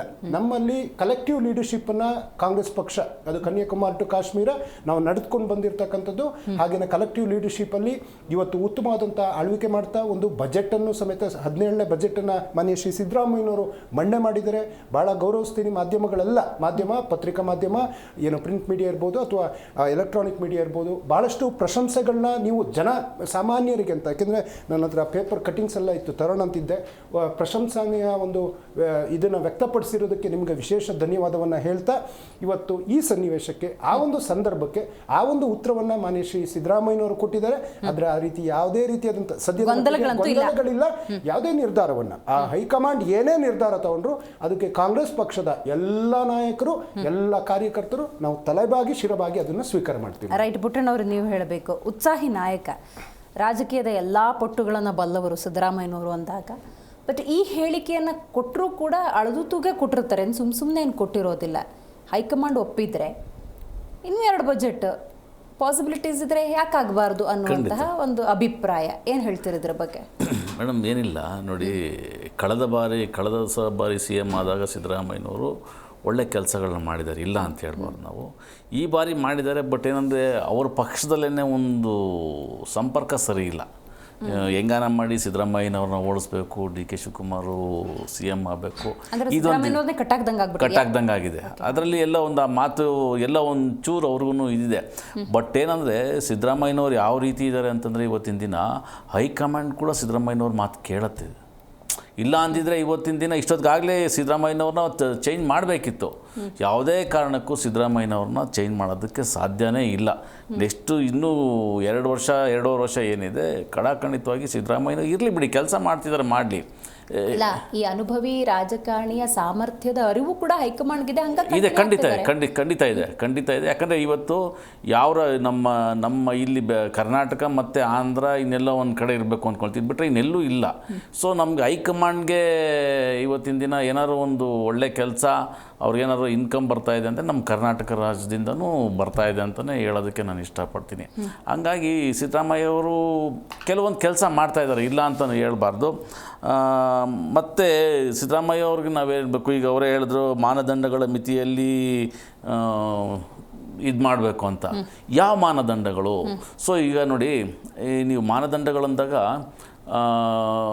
ಸೊ ಇವಾಗ ಒಬ್ಬ ಸಾಮಾನ್ಯ ವ್ಯಕ್ತಿ ಒಂದು ವರ್ಷಕ್ಕೋ 5 ವರ್ಷಕ್ಕೋ ಇಷ್ಟೊಂದು ಇನ್ಕಮ್ ಮಾಡ್ಕೊತಾರೆ. ಅದೇ ಸಾಮಾನ್ಯವಾಗಿ ಶಾಸಕ ಅಂತವನು ಒಂದು 5 ವರ್ಷದಲ್ಲಿ ಎಲೆಕ್ಷನ್ ನಿಂತಾಗ ಒಂದು 5 ಕೋಟಿ ಅಂತ ಒಂದು ಇದು ಕೊಟ್ಟಿರ್ತಾನೆ. ಸೊ ಎಲೆಕ್ಷನ್ ಇನ್ನು 5 ವರ್ಷ ಮುಗಿದು ಇನ್ನೊಂದು ಎಲೆಕ್ಷನ್ ಬರೋಷ್ಟೊತ್ತಿಗೆ 100 ಕೋಟಿ ಹೊರಟೋಗಿರುತ್ತೆ. ಇದ್ರ ಬಗ್ಗೆ ಎಲ್ಲನೂ ಅವರು ಕಡಿವಾಣ ಹಾಕಬೇಕು. ಒಬ್ಬ ಅವನು 1.5-2 ಲಕ್ಷ ರೂಪಾಯಿ ಸಂಬಳ ತಿಂಗ್ಳಿಗೆ ತೊಗೊಳ್ತಾರೆ. ಸೊ ನೋಡಿ, ಇವತ್ತಿನ ದಿನ ಮತ್ತು ನಾವು ಕೇರಳ ಸಿ ಎಮ್ಮು ಪಿಣರಾಯಿ ಅವ್ರನ್ನ ನೆನೆಸ್ಕೊಬೇಕು ಬಜೆಟ್ ವಿಷಯ ಅಂತ ಬಂದಾಗ. ಇವತ್ತು ನೋಡಿ, ಕೇರಳದಲ್ಲಿ ಅಪ್ ಟು ಡಿಗ್ರಿವರೆಗೂ ಟೋಟಲಾಗಿ ಫ್ರೀ ಎಜುಕೇಷನ್ ಕೊಟ್ಟಿದ್ದಾರೆ. ಸೊ ನಮ್ಮಲ್ಲಿ ಮಾಡಿ ಸ್ವಾಮಿ, ನಮ್ಮಲ್ಲಿ ಸಿಕ್ಕಾಪಟ್ಟೆ ಹಣ ಇದೆ ನಮ್ಮಲ್ಲಿ. ಇಷ್ಟೆಲ್ಲ ಹಣ ಇದ್ರೂ ಕೂಡ ಎಜುಕೇಷನ್ಗೆ ಯಾಕೆ ಇಷ್ಟೊಂದು ಒತ್ತಡ ಪ್ರಜೆಗಳ ಮೇಲೆ ಇದು ಮಾಡ್ತಾಯಿದ್ದೀರಾ? ನೀವು ಯಾವುದೋ ಅಕ್ಕಿ ಫ್ರೀ ಕೊಡ್ತೀನಿ, ಸಕ್ಕರೆ ಬೇಕಾಗಿಲ್ಲ ನಮಗೆ. ಎಜುಕೇಷನ್ ಹೆಲ್ತ್ ಬಗ್ಗೆ ಏನಾರು ಒಂದು ಒಳ್ಳೆ ಕೆಲಸ ಮಾಡಿ. ಇದನ್ನು ಯಾವ ಇಡೀ ದೇಶದಲ್ಲಿ ಯಾವೊಬ್ಬ MLA ಆಗಲಿ MLC ಆಗಲಿ ಈ ಯಾರು ಮಾತಾಡ್ತೀರಿ ಇಡೀ ದೇಶದಲ್ಲಿ ಇವತ್ತೇನಾದರೂ ಇದ್ರ ಬಗ್ಗೆ ಏನಾದರೂ ಮಾತಾಡ್ತಾರೆ ಅಂತಂದರೆ ರಾಘವ್ ಚಡ್ಡಾ ಒಬ್ಬರೇ ನಮ್ಮ ಪಾರ್ಟಿಯಿಂದ ಮಾತಾಡ್ತಾರೆ. ಈ ಕೆಲಸನ ಯಾತಕ್ಕೆ ಪ್ರತಿಯೊಬ್ಬ MLA MLC ಆಗಲಿ ಮತ್ತು ಈ ಟೀಚರ್ಸ್ ಕಾನ್ಸ್ಟಿಟ್ಯೂನ್ಸಿಯಿಂದ ಗೆದ್ದು ಬಂದಿರ್ತಾರೆ ಎಲ್ಲ ಸುಮ್ಮನೆ ಮೂಗುರು ಥರ ಕೂತಿರ್ತಾರೆ ವಿನಃ ನಮ್ಮ ದೇಶದ ಜನತೆಗೋಸ್ಕರ ಯಾರನ್ನ ಒಬ್ಬರು ಏನಾರು ಮಾತಾಡ್ತಾ ಇದ್ದಾರೋ ಮಾತಾಡ್ತಾ ಇಲ್ಲ. ರೈಟ್, ಗೊತ್ತಾಯ್ತು, ನನಗೆ ಮಾತಾಡ್ತೀನಿ. ಆತ್ಮಾನಂದ್ ಅವರೇ, ನೀವು ಹೇಳಬೇಕು. ಕರ್ನಾಟಕದಲ್ಲಿ ವಿಧಾನಸಭಾ ಚುನಾವಣೆಯ ಫಲಿತಾಂಶ ಬಂದ ನಂತರ ಯಾರಾಗ್ತಾರೆ ಕರ್ನಾಟಕದ ಮುಖ್ಯಮಂತ್ರಿ ಅಂತಾಗ ಒಂದು ಗೊಂದಲ ಅಂತಿತ್ತು. 7-8 ದಿವಸ ಟೈಮ್ ತೊಗೊಂಡ್ರು, ಆಮೇಲೆ ಅನೌನ್ಸ್ಮೆಂಟ್ ಅಂತೂ ಆಯಿತು. ಆದರೆ ಆ ನಂತರ ಆದರೂ ಮುಖ್ಯಮಂತ್ರಿಯಾಗಿ ಸಿದ್ದರಾಮಯ್ಯನವರೇ ಮುಂದುವರಿತಿದ್ದಾರೆ ಎಂದಾಗಲೂ ಕೂಡ ಆಗಾಗ ಮಾತಾಡಿದವರು ಹೇಳಿಕೆಗಳನ್ನು ಕೊಟ್ಟಿದ್ದನ್ನು ನಾವು ನೋಡಿದ್ದೀವಿ. ಓಪನ್ ಸ್ಟೇಟ್ಮೆಂಟ್ಗಳನ್ನೇ ಹಲವರು ಕೊಟ್ಟಿದ್ದಾರೆ. ಬಟ್ ಈಗ ಹೆಂಗಾಗ್ಬಿಟ್ಟಿದೆ ಅಂತ ಹೇಳಿದ್ರೆ, 2.5 ವರ್ಷ ಅನ್ನುವಂಥ ಒಪ್ಪಂದ ಆಗಿದ್ದರೆ ಆಗಿಲ್ದಿದ್ರೂ ಕೂಡ ನೀವು ಗಮನಿಸಿರಬಹುದು, ದೇವರಾಜ ಅರಸು ಅವರ ಆ ರೆಕಾರ್ಡನ್ನು ಬ್ರೇಕ್ ಮಾಡಬೇಕು, ಅದಕ್ಕೊಂದು ಅವಕಾಶ ಸಿಕ್ಕಂತಾಯಿತು. ಬಜೆಟು, ಅದಕ್ಕೊಂದು ಅವಕಾಶ ಸಿಕ್ಕಂತಾಯಿತು. ಅದಾದಮೇಲೆ ನೋಡಿ ಆಗುತ್ತೆ ಚೇಂಜಸ್ ಅನ್ನುವಂಥ ವಾತಾವರಣವೇ ಸೃಷ್ಟಿಯಾಗಿದ್ದಾಗ ಈ ಹೇಳಿಕೆ ಸ್ವಲ್ಪ ಪ್ರಶ್ನೆಗಳನ್ನು ಹುಟ್ಟುಹಾಕೋದಿಲ್ವಾ? ಇಬ್ಬರು ವಕ್ತಾರರು ಕೂಡ ಮಾತಾಡಿದ್ದಾರೆ. ವಿಶೇಷವಾಗಿ ಕಾಂಗ್ರೆಸ್ ವಕ್ತಾರರು ಮಾತಾಡೋದನ್ನ ನಾನು ಕೇಳಿಸ್ಕೊಂಡಿದ್ದೀನಿ. ಮತ್ತು ಇವತ್ತಿನ ಚರ್ಚೆಗೆ ಇದು ನಿರಂತರವಾಗಿ ಆಗ್ತಾಯಿದೆ. ಈ ಸರ್ಕಾರದಲ್ಲಿ ಬೇರೆ ಏನೂ ಆಗದೇ ಇದ್ರು, ಯಾವ ಕೆಲಸಗಳು ಆಗದೇ ಇದ್ದರೂ ಕೂಡ CM ಕುರ್ಚಿಗೆ ಕಾದಾಟ ಯಾರಿಂದ ಆಗ್ತಾ ಇದೆ ಅಂದರೆ ಸ್ವಪಕ್ಷದಿಂದನೇ ಆಗ್ತಾ ಇದೆ. ಯಾರಾಗಬೇಕು, ಇವರಾಗಬೇಕಾ ಅವರಾಗಬೇಕಾ ಅಂತ ಈ ಒಂದು ನಿಟ್ಟಿನಲ್ಲಿ ಸಾಗ್ತಾ ಇದೆ. ಮತ್ತು ಅವರೇ ಹೇಳ್ತಾರೆ ನಮಗೆ ಹೈಕಮಾಂಡೇ ತೀರ್ಮಾನ, ಹೈಕಮಾಂಡ್ ಹೇಳಿದ್ರೆ ನಾನು ಮುಂದುವರಿತೀನಿ ಅನ್ನುವಂಥದ್ದನ್ನು ಸಿದ್ದರಾಮಯ್ಯನವರು ಪದೇ ಹೇಳಿದರು. ನಮ್ಮಪ್ಪನೇ ಮುಖ್ಯಮಂತ್ರಿಯಾಗಿ ಮುಂದುವರಿತಾರೆ ಅಂತ ಅವ್ರ ಮಗ ಹೇಳಿದ್ರು, ಅವ್ರ ಬಣದವ್ರು ಹೇಳಿದ್ರು. ಹಿಂದಾದ ದೊಡ್ಡ ನಾಯಕ ಸಿದ್ದರಾಮಯ್ಯನವ್ರು ಬಿಟ್ಟರೆ ಕಾಂಗ್ರೆಸ್ಗೆ ಕಷ್ಟ, ಹಾಗಾಗಿ 5 ವರ್ಷ ಅವರೇ ಪೂರೈಸಬೇಕು ಅನ್ನುವಂಥ ಹೋರಾಟಗಳು, ಡೆಲ್ಲಿ ಗಂಟ ಹೋರಾಟವನ್ನು ಮಾಡಿದ್ದು ಎಲ್ಲವನ್ನು ನೋಡಿದ್ರೆ ಎಲ್ಲೋ ಒಂದು ಕಡೆ ಸಿದ್ದರಾಮಯ್ಯನವರು ಈ ಬಜೆಟ್ ಮಾಡಿ ತನ್ನ ಬೆನ್ನನ್ನು ತಾವೇ ತಟ್ಕೊಂಡಿದ್ದಾರೆ ಅನ್ನುವಂಥದ್ದನ್ನು ನಾವು ಹೇಳಲಿಕ್ಕೆ ಇಚ್ಛೆ ಪಡ್ತೀನಿ. ಯಾಕೆ ಅಂದರೆ ಇವತ್ತು ಇಡೀ ದೇಶದಲ್ಲಿ 8,500 ಕೋಟಿ ಹಣ ಸಾಲವನ್ನು ಮಾಡಿ 25% ಸಾಲ ಮಾಡಲಿಕ್ಕೆ ಅವಕಾಶ ಇದೆ. ನಾನು 24 ಪಾಯಿಂಟ್, ಈಗ ಅವ್ರ ಡಿಬೇಟ್ ನೋಡ್ತಾ ಇದ್ದೆ, ಅವ್ರ ಹೇಳಿಕೆನ 24 ಹತ್ತತ್ರ 75 ಅಷ್ಟರಲ್ಲಿದ್ದೀನಿ, ಇನ್ನು 25% ಒಳಗಡೆನೇ ಇದ್ದೀನಲ್ಲ ಅನ್ನುವಂಥ ಸ್ವಂತ ಅವರೇ ಬೆನ್ನನ್ನು ತಟ್ಕೊಳ್ತಾ ಇರೋದು. ಇಡೀ ರಾಜ್ಯ ಉಲ್ಲಂಘನೆ ಆಗಿಲ್ಲ ಅಂತ. ಅದೇ ಸರಿ ಆಯಿತು, ನೀವು ಇಡೀ ದೇಶದಲ್ಲಿ ಮೊದಲನೇ ಸ್ಥಾನದಲ್ಲಿ ಇದ್ದೀರಿ ಸಾಲದಲ್ಲೂ ಕೂಡ. ಹಾಗಾಗಿ ಈ ಸಿದ್ದರಾಮಯ್ಯನವರು ಕುರ್ಚಿ ಇನ್ನೂ ಅವಕಾಶ ಇಂಥ ಒಬ್ಬ ನಾಯಕನಿಗೆ 2 ವರ್ಷ ಸಿಕ್ಕಿದ್ರೆ ನಾನೇ ಮಾಡ್ತೀನಿ ಅನ್ನೋ ಬದಲು ನಾನೇ ಇರ್ತೀನಿ ಅಂತ ಗಟ್ಟಿ ಧ್ವನಿ ಬರ್ತಾ ಇಲ್ಲ. ಹಾಗಾದರೆ ಇದೆಲ್ಲೋ ಒಂದು ಕಡೆ ಹಂಚಿಕೆ ಆಗಿದೆ. ಹಾಗಾಗಿ ಇದನ್ನು ಬೇಗ ಇತ್ಯರ್ಥ ಮಾಡಿ, ಇನ್ನಾದರೂ ಸ್ವಲ್ಪ ಇನ್ನು ಉಳಿದಿರೋ ದಿನಗಳಲ್ಲಿ ಯಾರು ಇವರೇ ಮುಂದುವರಿತಾರ, ಇನ್ನೊಬ್ಬರು ಮುಂದುವರಿತಾರ. ಇವತ್ತು ಅನೇಕ ಸಮಸ್ಯೆಗಳು, ಜ್ವಲಂತ ಸಮಸ್ಯೆಗಳಿದೆ. ಒಳ ಮೀಸಲಾತಿಯಲ್ಲಿ ಇವ್ರು ಮಾಡಿದಂಥ ಜಾತಿ ಗಣತಿ, ಒಳ ಮೀಸಲಾತಿ ಸಮಸ್ಯೆಗಳು ಇವತ್ತು ಇಡೀ ರಾಜ್ಯದ ಯುವಕರು, ಆ ದಲಿತರ ಏನು ಆ ವರ್ಗಗಳು ಇವತ್ತು ಬೀದಿಗೆ ಬಿದ್ದು ಹೋರಾಟಗಳನ್ನು ಮಾಡ್ತಾ ಇದೆ. ಇಡೀ ರಾಜ್ಯಾದ್ಯಂತ ಎಲ್ಲ ಪ್ರತಿಭಟನೆಗಳಾಗ್ತಾ ಇದೆ. ಪ್ರವರ್ಗಗಳಲ್ಲಿ ಗೊಂದಲ ಆಗಿದೆ. ಇಡೀ ಸಮುದಾಯಗಳ ನಡುವೆ ಬೆಂಕಿ ಹಚ್ಚುವ ಸೋದರ ಥರ ಇದ್ದವರು ಇವತ್ತು ಬೆಂಕಿ ಹಚ್ಕೊಂಡು ಅವರವರೇ ಒಬ್ಬರನ್ನ ನೋಡಿ ದ್ವೇಷಿಸುವಂಥ ಪರಿಸ್ಥಿತಿಗೆ ಇವತ್ತು ರಾಜ್ಯವನ್ನು ತಂದಿಟ್ಟಿರತಕ್ಕಂಥದ್ದು ಇದು ಸಿದ್ದರಾಮಯ್ಯನವ್ರ ಕೊಡುಗೆ. ಹಾಗಾಗಿ ನೀವು ಯಾರಾದರೂ ಮುಖ್ಯಮಂತ್ರಿ ಆಗಲಿ, ನಿಮ್ಮ ಹೈಕಮಾಂಡ್ ಯಾರನ್ನ, ಕೆಲವು ಬಾರಿ ಅಂತೂ ನಾವು ನೋಡಿರುವಂಥದ್ದು, ಒಂದು ಹೈಕಮಾಂಡ್ ಇತಿಹಾಸ ಇರುವಂಥ ನಾಯಕರಿರುವಂಥ ಒಂದು ಪಕ್ಷಕ್ಕೆ ಭಾಳ 70-80 ವರ್ಷ ಸುದೀರ್ಘವಾಗಿ ಇರುವಂಥ ಪಕ್ಷ ಎಲ್ಲಿ ಡಿಸ್ಕಷನ್ ಮಾಡುತ್ತೆ? ರನ್ವೇಲ್ಗಳಲ್ಲಿ ಡಿಸ್ಕಷನ್ ಮಾಡುತ್ತೆ. ರನ್ವೇಲಿ ರಾಹುಲ್ ಗಾಂಧಿ ಅವ್ರ ಜೊತೆ ಒಂದ್ಸತಿ ಸಿದ್ದರಾಮಯ್ಯನವ್ರ ಹತ್ರ ಅದೇ ರನ್ವೇಲಿ 5 ನಿಮಿಷ ಮಾತಾಡೋದು. ಅದಾದ ನಂತರ ಅದೇ ರನ್ವೇಲಿ ಈ ಕಡೆ ಬಂದು ಡಿ ಕೆ ಶಿವಕುಮಾರ್ ಅವ್ರನ್ನ ಮಾತಾಡಿಸುವಂಥದ್ದು. ಇದೆಲ್ಲವನ್ನು ನೋಡಿದ್ರೆ ಈ ಪಕ್ಷಕ್ಕೆಲ್ಲ ಒಂದು ನೈತಿಕತೆ ಇಲ್ವೇನೋ, ಬದ್ಧತೆ ಇಲ್ವೇನೋ. ಈ ರಾಜ್ಯದ ಜನ 137 ಸೀಟ್ ಕೊಟ್ಟಿದ್ರು ಕೂಡ ಇವರು ಅಧಿಕಾರಕ್ಕೋಸ್ಕರ ಕಚ್ಚಾಡ್ಕೊಂಡು ಇವತ್ತು ಸಿದ್ದರಾಮಯ್ಯನವರು ಒಂದು ಬಾರಿ ಮುಖ್ಯಮಂತ್ರಿ ಆಗಿದ್ರು ಕೂಡ ಇಂಥ ಹಿರಿಯ ಒಂದು ಹಿರಿತನ ಇರುವಂಥ ಒಬ್ಬ ನಾಯಕನಿಗೆ ಈ ಪರಿಸ್ಥಿತಿಗೆ ಬಂದ್ಬಿಟ್ರಲ್ಲ. ಒಂದ್ಸಲ ಹೇಳ್ತಾರೆ ನಾನು ಅಹಿಂದದ ನಾಯಕ ಅಂತ, ತಂದೆ ಒಂದು ಟ್ವೀಟ್ನಲ್ಲಿ ನಾನು ಕುರುಬ ಸಮಾಜದ ನಾಯಕ, ಅದಕ್ಕೆ ತುಳಿಯುವಂಥ ಕೆಲಸವನ್ನು ಎಲ್ಲರೂ ಮಾಡ್ತಾ ಇದ್ದಾರೆ. ಸ್ವಪಕ್ಷದವರೇ ಮಾಡ್ತಾ ಇರಬೇಕಲ್ಲ ಅವ್ರಿಗೆ. ಹಾಗಾಗಿ ಒಟ್ಟಾರೆ ಇವರ ಈ ಒಂದು ರಾಜಕಾರಣವನ್ನು ನಿಲ್ಲಿಸಿ ರಾಜ್ಯದ ಅಭಿವೃದ್ಧಿ ಕಡೆ ನೀವು ಕೆಲಸ ಮಾಡಬೇಕು. ಅನೇಕ ಸಮಸ್ಯೆಗಳಿದೆ. ಇವತ್ತು ಈ ನಿಟ್ಟಿನಲ್ಲಿ ನಿಮ್ಮ ಹೈಕಮಾಂಡು ಈ ಕರ್ನಾಟಕದ ಬಗ್ಗೆ, CM ಕುರ್ಚಿ ಬಗ್ಗೆ ಯಾಕೆ ಇಷ್ಟು ತಾತ್ಸಾರ ಭಾವನೆಯನ್ನು ಮಾಡ್ತಾ ಇದೆ? ಯಾರನ್ನ ಆಡಳಿತ ಅದ್ರ ಪಾಡಿಗೆ ನಡೀತಾ ಇದೆ. ನೀವು ಹೇಳೋ ಲೆಕ್ಕಕ್ಕೆ ಬರೋದಾಗಿದ್ರೆ ಬಜೆಟೇ ಮಂಡನೆ ಆಗಬಾರ್ದಾಗಿತ್ತು. ಅಲ್ಲಲ್ಲ, ಒಂದ್ ಕಡೆ ನೋಡಿ, ಕಚ್ಚಾಟ ಆಂತರಿಕವಾಗಿ ಬೆಳಗಾಂ ಅಧಿವೇಶನ ಆದ ನಂತರ ಆಗ್ಬಿಡುತ್ತೆ, ಸಂಕ್ರಾಂತಿ ಆದ ನಂತರ ಆಗ್ಬಿಡುತ್ತೆ. ಆ ನಂತರ ಈ ಒಂದು ಅಲ್ಲ, ಕಾಂಗ್ರೆಸ್ನವ್ರು ಯಾರು ಹೇಳಿದ್ರೆ? ಹೌದು, ಕಾಂಗ್ರೆಸ್ನವರೇ ಹೇಳಿದ್ದು. ನಿಮ್ಮ ಅಪಪ್ರಚಾರ ಏನಲ್ಲ, ನಮ್ದೇನಿಲ್ಲ ಮೇಡಮ್. ನಮ್ಗೆ ನಾವ್ ಹೇಳ್ತಾ ಇರೋದು ಅವತ್ತಿನಿಂದನೂ ಒಂದೇ, ನೀವು ಯಾರು ಆಗಿ ನೀವು ಯಾರು ನಿಮ್ಮ ಮುಖ್ಯಮಂತ್ರಿ ಆಡಳಿತ ನಡೆಸಿ, ಚೆನ್ನಾಗಿ ನಡೆಸಿ. ಈಗ ಏನಾಗ್ಬಿಟ್ಟಿದೆ, ಅಧಿಕಾರಿ ವರ್ಗದಲ್ಲಿ ನಿಮ್ಗೆ ಒಂದು ಬಣ ಇವ್ರು CM ಇಂದ ಇಳಿತಾರೇನೋ, ಈ ಕೆಲಸ ಕಾರ್ಯಗಳಾಗಲ್ಲ. ಅನೇಕ ಯೋಜನೆಗಳು ಹೌದು ಇನ್ನೊಬ್ರು ಆಗ್ಬಿಡ್ಬೋದು ಅನ್ನೋ, ನಾಳೆ ಬಂದಾಗ ಇದು ಹಿಂದಕ್ಕೆ ಬೀಳ್ಬೋದು ಅಂತೇಳಿ ಎಷ್ಟೋ ಕೆಲಸಗಳು ಹಿಂದೆ ಬಿದ್ದಿವೆ. ಹಾಗಾಗಿ ಒಂದು ಕಡೆ ಪ್ರವಾಸ ಹೋಗೋದು, ವಿದೇಶಿ ಪ್ರವಾಸಗಳು ಹೋಗೋದು, ಮತ್ತೆ ಆ ಬ್ಯಾಚ್ ಹೋದ್ಮೇಲೆ ಇನ್ನೊಂದು ಬ್ಯಾಚ್ ಹೋಗೋದು, ಮತ್ತೆ ಹೀಗೆ ಇದೆಲ್ಲವನ್ನು ನೋಡಿದೀವಿ ನೀವು. ಇಲ್ಲ ನಾವು ಕಲ್ಸಿರೋದಲ್ಲ ಅದನ್ನ. ಕಾಂಗ್ರೆಸ್ ಈಗ ಅದನ್ನ ಅವ್ರಿಗೆಲ್ಲ ಇದೆಲ್ಲ ಬಹಳ ಸಾಮಾನ್ಯವಾದದ್ದು, ಇದೆಲ್ಲ ಮಾಡಿದಾರ ಅವರು. ಹಾಗಾಗಿ ಇವತ್ತು ಸಿದ್ದರಾಮಯ್ಯನವ್ರಿಗೆ ನನಗೆ ಒಂದು ಒಟ್ಟಾರೆ ನನ್ನ ವೈಯಕ್ತಿಕವಾಗಿ ಹೇಳಬೇಕು ಅಂದರೆ, ಸಿದ್ದರಾಮಯ್ಯನವರು ಇವತ್ತಿನ ಯಡಿಯೂರಪ್ಪನವರು ಆದಮೇಲೆ ಖರ್ಗೆ ಅವರು ಮತ್ತು ಸಿದ್ದರಾಮಯ್ಯನವರು ಒಟ್ಟೊಟ್ಟಿಗೆ ಬಂದಂಥ ನಾಯಕರು. ಸಿದ್ದರಾಮಯ್ಯನವ್ರಿಗೆ ಒಂದು ಹಿರಿತನ ಇದೆ. ಆ ಒಬ್ಬ ವ್ಯಕ್ತಿಗೆ ಬಿಟ್ಕೊಡ್ಬೇಕು ಅಂದಾಗ ಈ ಪರಿಸ್ಥಿತಿಗೆ ಗೋದ್ಲಾಡ್ಕೊಂಡು, ತಿಣ್ಗಾಡ್ಕೊಂಡು ನಾನೇ ಇನ್ನೊಂದು 2 ವರ್ಷ ಅವಕಾಶ ಆದರೆ ಮುಖ್ಯಮಂತ್ರಿಯಾಗಿ ಮುಂದುವರಿತೀನಿ, 2 ಬಜೆಟ್ ಕೊಡ್ತೀನಿ ಅನ್ನುವಂಥದ್ದು. ಈಗ 7 ಬಜೆಟ್ ಕೊಟ್ಟೆ, 10 ವರ್ಷ ಆಡಳಿತ ಮಾಡೇ ಏನು ಮಾಡದೇ ಇರೋಕ್ಕಾಗದೇ ಇರುವಂಥ ಅನೇಕ ದೇವರಾಜ ಅರಸು ಅವರ ಬ್ರೇಕನ್ನು ಮಾಡಿಬಿಟ್ರು. ದೇವರಾಜ ಅರಸು ಅವ್ರು ಮಾಡಿರುವಂಥ ಕೆಲಸಗಳು ಇವತ್ತು ಜನಮಾನಸದಲ್ಲಿದೆ. ಹಾಗಾಗಿ ಸಿದ್ದರಾಮಯ್ಯನವರು ಒಂದು ಶಾಶ್ವತವಾದಂಥ ಏನಾದ್ರು ಅವ್ರು ಗುರ್ತಿಟ್ಟುವಂಥ ಕೆಲಸಗಳನ್ನು ಯಾವುದು ಕೂಡ ಅವ್ರ ಬಜೆಟಲ್ಲಾಗಲಿ ಅವ್ರಿಗೆ ಆಡಳಿತದಲ್ಲಾಗಲಿ ಕೊಟ್ಟಿಲ್ಲ. ಹಾಗಾಗಿ ಏನೇ ಇರ್ಬೋದು, ನಿಮ್ಮ ಮುಖ್ಯಮಂತ್ರಿ ನೀವೇನಾ ಬೇರೆಯವರ ಕ್ಲಾರಿಟಿ ಕೊಡಬೇಕು. ರೈಟ್ ದರ್ಶನ್ ಅವರ, ಈಗ ನೀವು ಒಪ್ತಿರೋ ಬಿಡ್ತಿರೋ, ದೇವರಾಜ್ ಅರಸು ಅವರ ರೆಕಾರ್ಡ್ ಬ್ರೇಕ್ ಆದಮೇಲೆ ಏನೋ ರಾಜ್ಯದಲ್ಲಿ ಮುಖ್ಯಮಂತ್ರಿ ಗಾದಿಯಲ್ಲಿ ಬದಲಾವಣೆ ಆಗುತ್ತೆ ಅನ್ನುವಂಥ ಚರ್ಚೆಗಳಂತೂ ಇತ್ತು. ಆಮೇಲೆ ಇಲ್ಲ ಬಜೆಟ್ ಆದಮೇಲೆ ಅಂತ ಅನಿಸುತ್ತೆ. ಈ ಥರದ್ದು ಅಂದರೆ ಆಗಸ್ಟ್ನಿಂದಲೇ ಕ್ರಾಂತಿ ಅಂತ ನಾವು ಹೇಳ್ಕೊಂಡು ಬಂದು ಏನೂ ಆಗಿಲ್ಲದೆ ಬರೀ ಚರ್ಚೆಗಳಂತೂ ಇದೆ. ಆಘಾತಕಾರಿ ಮತ್ತು ಅಪಾಯಕಾರಿ ಏನು ಅಂತ ಹೇಳಿದ್ರೆ ಇಂಥ ಚರ್ಚೆಗಳು ಪದೇ ಆಗುವಂಥದ್ದು. ಇದನ್ನು ನಿಲ್ಲಿಸಬೇಕು ಅಂದರೆ ಹೈಕಮಾಂಡ್ ಹ್ಯಾಸ್ ಟು ಸ್ಪೀಕ್, ಬಂದ್ಬಿಟ್ಟು ನೋಡಿ ಇಂಥ ಯಾವುದೇ ಚರ್ಚೆಗಳಿಗೆ ಅವಕಾಶ ಕೊಡಬಾರ್ದು, ನೀವು ಗೊಂದಲಿರ್ಬಿಡಿ, ನಮ್ಮನ್ನು ಗೊಂದಲ ಇಡಬಾರ್ದು ಅನ್ನುವಂಥ ಹೇಳಿಕೆಯನ್ನಾದರೂ ಕೊಡಬೇಕು. ಆ ಕೆಲಸ ಕೂಡ ಹೈಕಮಾಂಡ್ ಕಡೆಯಿಂದ ಆಗ್ತಿಲ್ಲ ಅಂದಾಗ ಅನುಮಾನ ಜಾಸ್ತಿ ಆಗುತ್ತೆ. ಈಗ ನೋಡಿ ಡಿ ಕೆ ಶಿವಕುಮಾರ್ ಅವರು ಕೂಡ ನಾಳೆ ಡೆಲ್ಲಿಗೆ ಹೊರಟಿದ್ದಾರಂತೆ, ಯಾರನ್ನು ಭೇಟಿ ಆಗ್ತಾರೆ, ಯಾರ ಜೊತೆ ಮಾತಾಡ್ತಾರೆ, ಇದ್ರ ಬಗ್ಗೆನೇ ಚರ್ಚೆ ಮಾಡ್ತಿದ್ದಾರೆ ಅನ್ನೋ ಕುತೂಹಲ ಸಹಜವಾಗಿದ್ದೇ ಇರುತ್ತೆ. ಈಗ ಇವತ್ತಿನ ಸನ್ನಿವೇಶಕ್ಕೆ ಮಾಧ್ಯಮ ಪ್ರತಿನಿಧಿಗಳು ಅವರ ಅಂತರಾಳದ ಪ್ರಶ್ನೆನ ಅವ್ರು ಎತ್ತಿದಾಗ ಅದಕ್ಕೆ ಅವರೊಂದು ಸಾಮಾನ್ಯವಾದ ಉತ್ತರವನ್ನು ಕೊಟ್ಟಿದ್ದಾರೆ. ಅಂದರೆ ನಾನು ಅಂಥ ಮಹತ್ವ ಇವತ್ತಿಗೇನೋ ಅವಶ್ಯಕತೆ ಇರಲಿಲ್ವೇನೋ ಅನ್ನುವಂಥ ಭಾವನೆಯಲ್ಲಿ ಹೇಳ್ತಾ, ಮಾನ್ಯ ಡಿ ಕೆ ಶಿವಕುಮಾರ್ ಅವರು ದೆಹಲಿ ವಿಚಾರವನ್ನು ನೀವು ಕೇಳಿದರೆ, ಹೌದು, ನಾಳೆ ಅವರು ಕಲಬುರಗಿ ಒಂದು ಕಾರ್ಯಕ್ರಮ ಇದೆ. ಮಾನ್ಯ ಮಲ್ಲಿಕಾರ್ಜುನ ಖರ್ಗೆ ಸಾಹೇಬರು ನಮ್ಮ AICC ಅಧ್ಯಕ್ಷರಿದ್ದಾರೆ. ಸೊ ಅವ್ರು ಬಂದಾಗ ಆ್ಯಸ್ ಯೂಶ್ವಲಿ ಅವ್ರ ಜೊತೆಗೆ ದೆಹಲಿಗೆ ಹೋಗುವಂಥದ್ದು, ಮತ್ತು ನಾಳೆ ಏನು ರಜೆ ದಿನ ಇರ್ತಕ್ಕಂಥ ಕಾರಣದಿಂದ ಹೋಗಿ ಮತ್ತೆ ಬೆಳಗ್ಗೆನೆ ವಾಪಸ್ ಬರ್ತಾರೆ, ಅರ್ಲಿ ಮಾರ್ನಿಂಗ್ಗೆ ವಾಪಸ್ ಬರ್ತಾರೆ ದೆಹಲಿಯಿಂದ. ಅದಕ್ಕೇನಂತ ವಿಶೇಷವಾದಂಥ ಅರ್ಥದ ಅವಶ್ಯಕತೆ ಇಲ್ಲ. ಮತ್ತು ಇನ್ನೂ ಚರ್ಚೆ ಮುಂದುವರೆದ ಭಾಗ ನಾನೇ ಹೇಳ್ಬಿಡ್ತೀನಿ, ಈ ಡಿನ್ನರ್ ಪೊಲಿಟಿಕ್ಸ್ ಅನ್ನುವಂಥದ್ದು ನೀವು ಕೇಳಲಿಲ್ಲ, ಕೇಳಬೇಕಿತ್ತು, ಭಾಳ ಕುತೂಹಲ ಇತ್ತು ಮೇಡಮ್.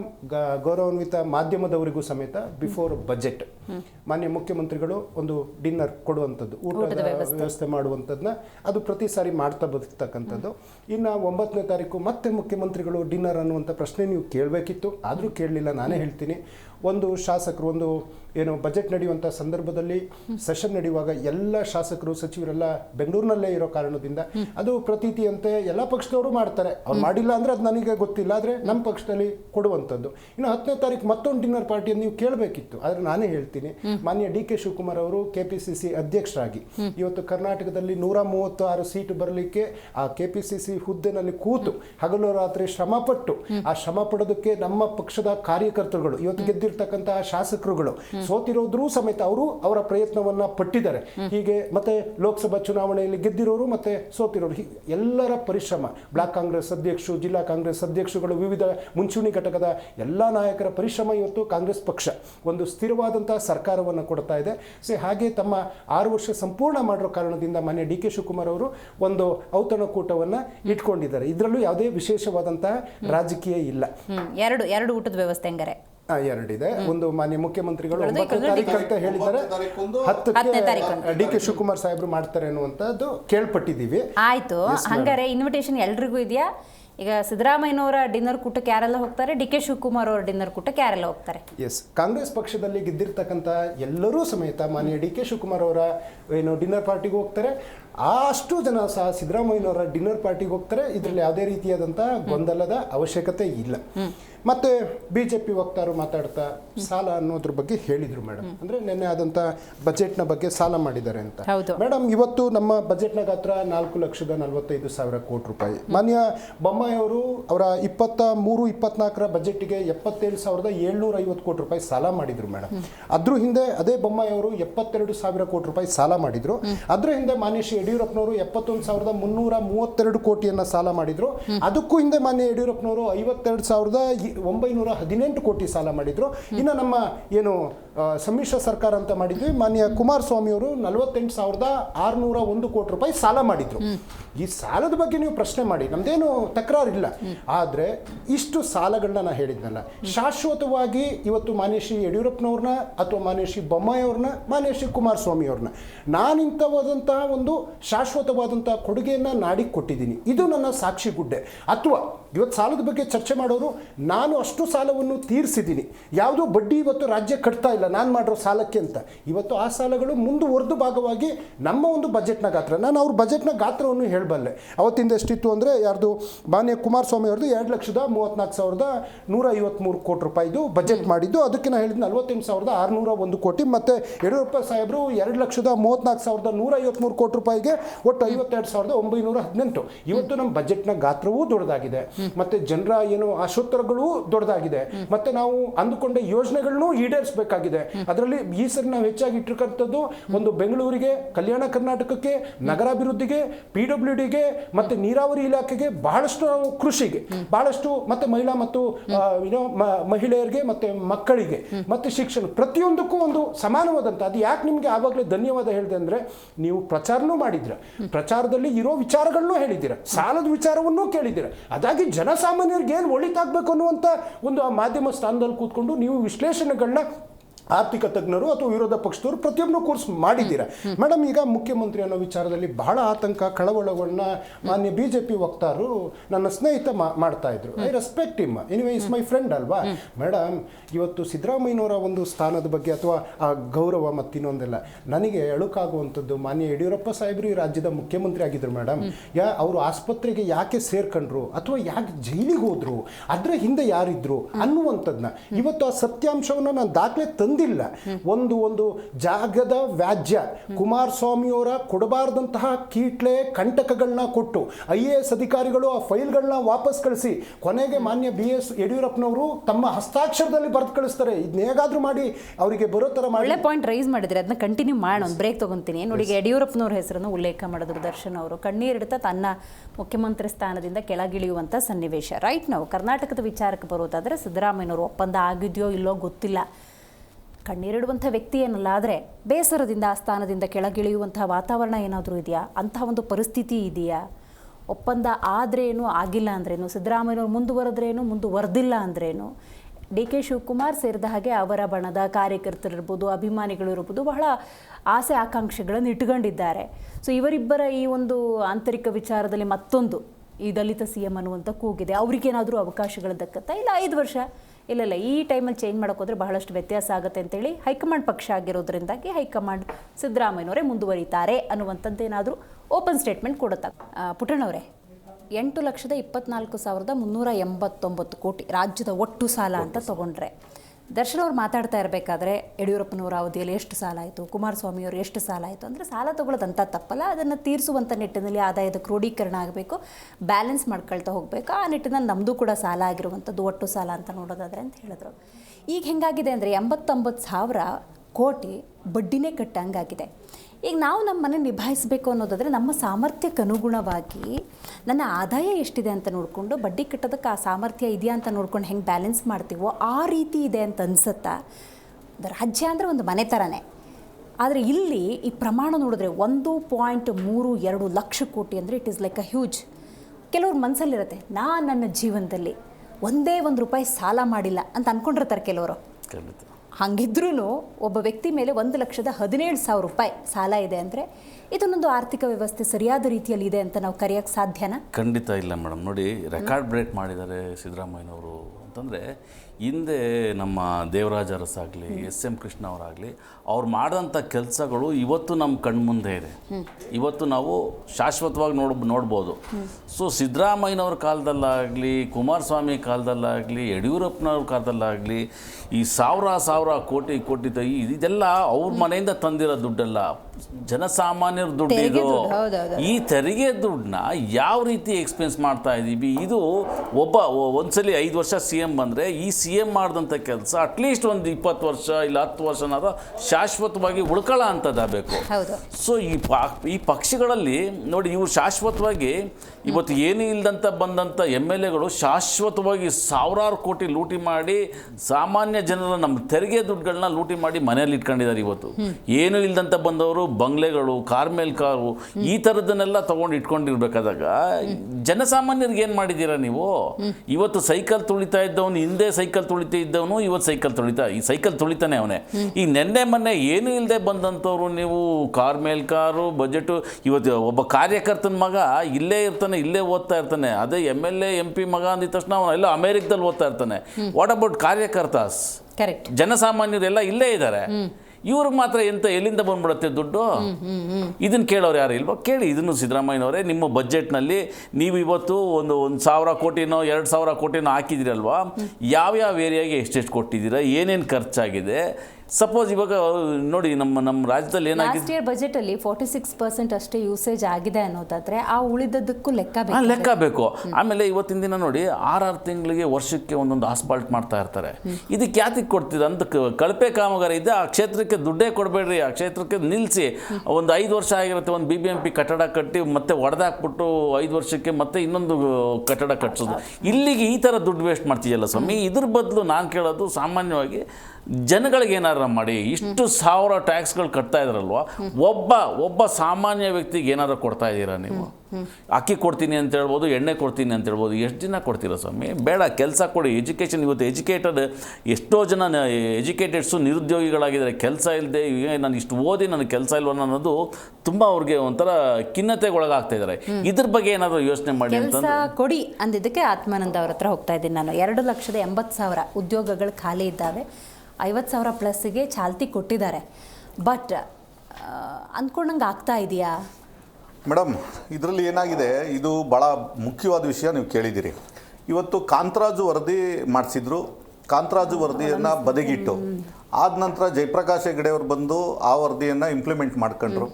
ಅದಾದಮೇಲೆ ನಾಗಮೋಹನ್ ದಾಸ್ ವಿಶೇಷವಾಗಿ ಅವ್ರದ್ದೇ ಮಾಡಿದ್ದಂಥದ್ದನ್ನು ಮತ್ತೆ ಪೂರೈಸ್ಕೊಳ್ಳೋಕ್ಕೆ 168 ಕೋಟಿ ನಾಗಮೋಹನ್ ದಾಸ್ ವರದಿ ಮಾಡಿಸಿ ಮತ್ತೆ ಅದನ್ನು ಪರಿಷ್ಕರಣೆ ಮಾಡಿ ಇದಿಲ್ಲ, ಸರಿ ಹೋಗಿಲ್ಲ ಅಂತೇಳಿ ಮತ್ತೆ ಇನ್ನೊಂದು ಬಾರಿ ಕಾಲಾವಕಾಶಗಳನ್ನು ಕೊಟ್ಟು 420 ಕೋಟಿಯನ್ನು ಖರ್ಚು ಮಾಡಿದ್ರು. ಒಟ್ಟಾರೆ 600 ಕೋಟಿಗಿಂತ ಹೆಚ್ಚು ಹಣವನ್ನು ಖರ್ಚು ಮಾಡಿದಂಥ ಇದು ವರದಿಯನ್ನು ಇವತ್ತು ರಾಜ್ಯದಲ್ಲಿ ಆ ಸಮುದಾಯ ಭಾಳ ದೊಡ್ಡ ಹೋರಾಟ, ಆ ಪ್ರವರ್ಗ ಇವತ್ತು 30 ವರ್ಷ ಆ ನಂತರ ಒಂದು ವರ್ಗಕ್ಕೆ, ಒಂದು ಪ್ರಬಲವಾದಂಥ ಸಮುದಾಯಕ್ಕೆ ಅವಕಾಶಗಳ ಸಿಗುವಂಥದ್ದು.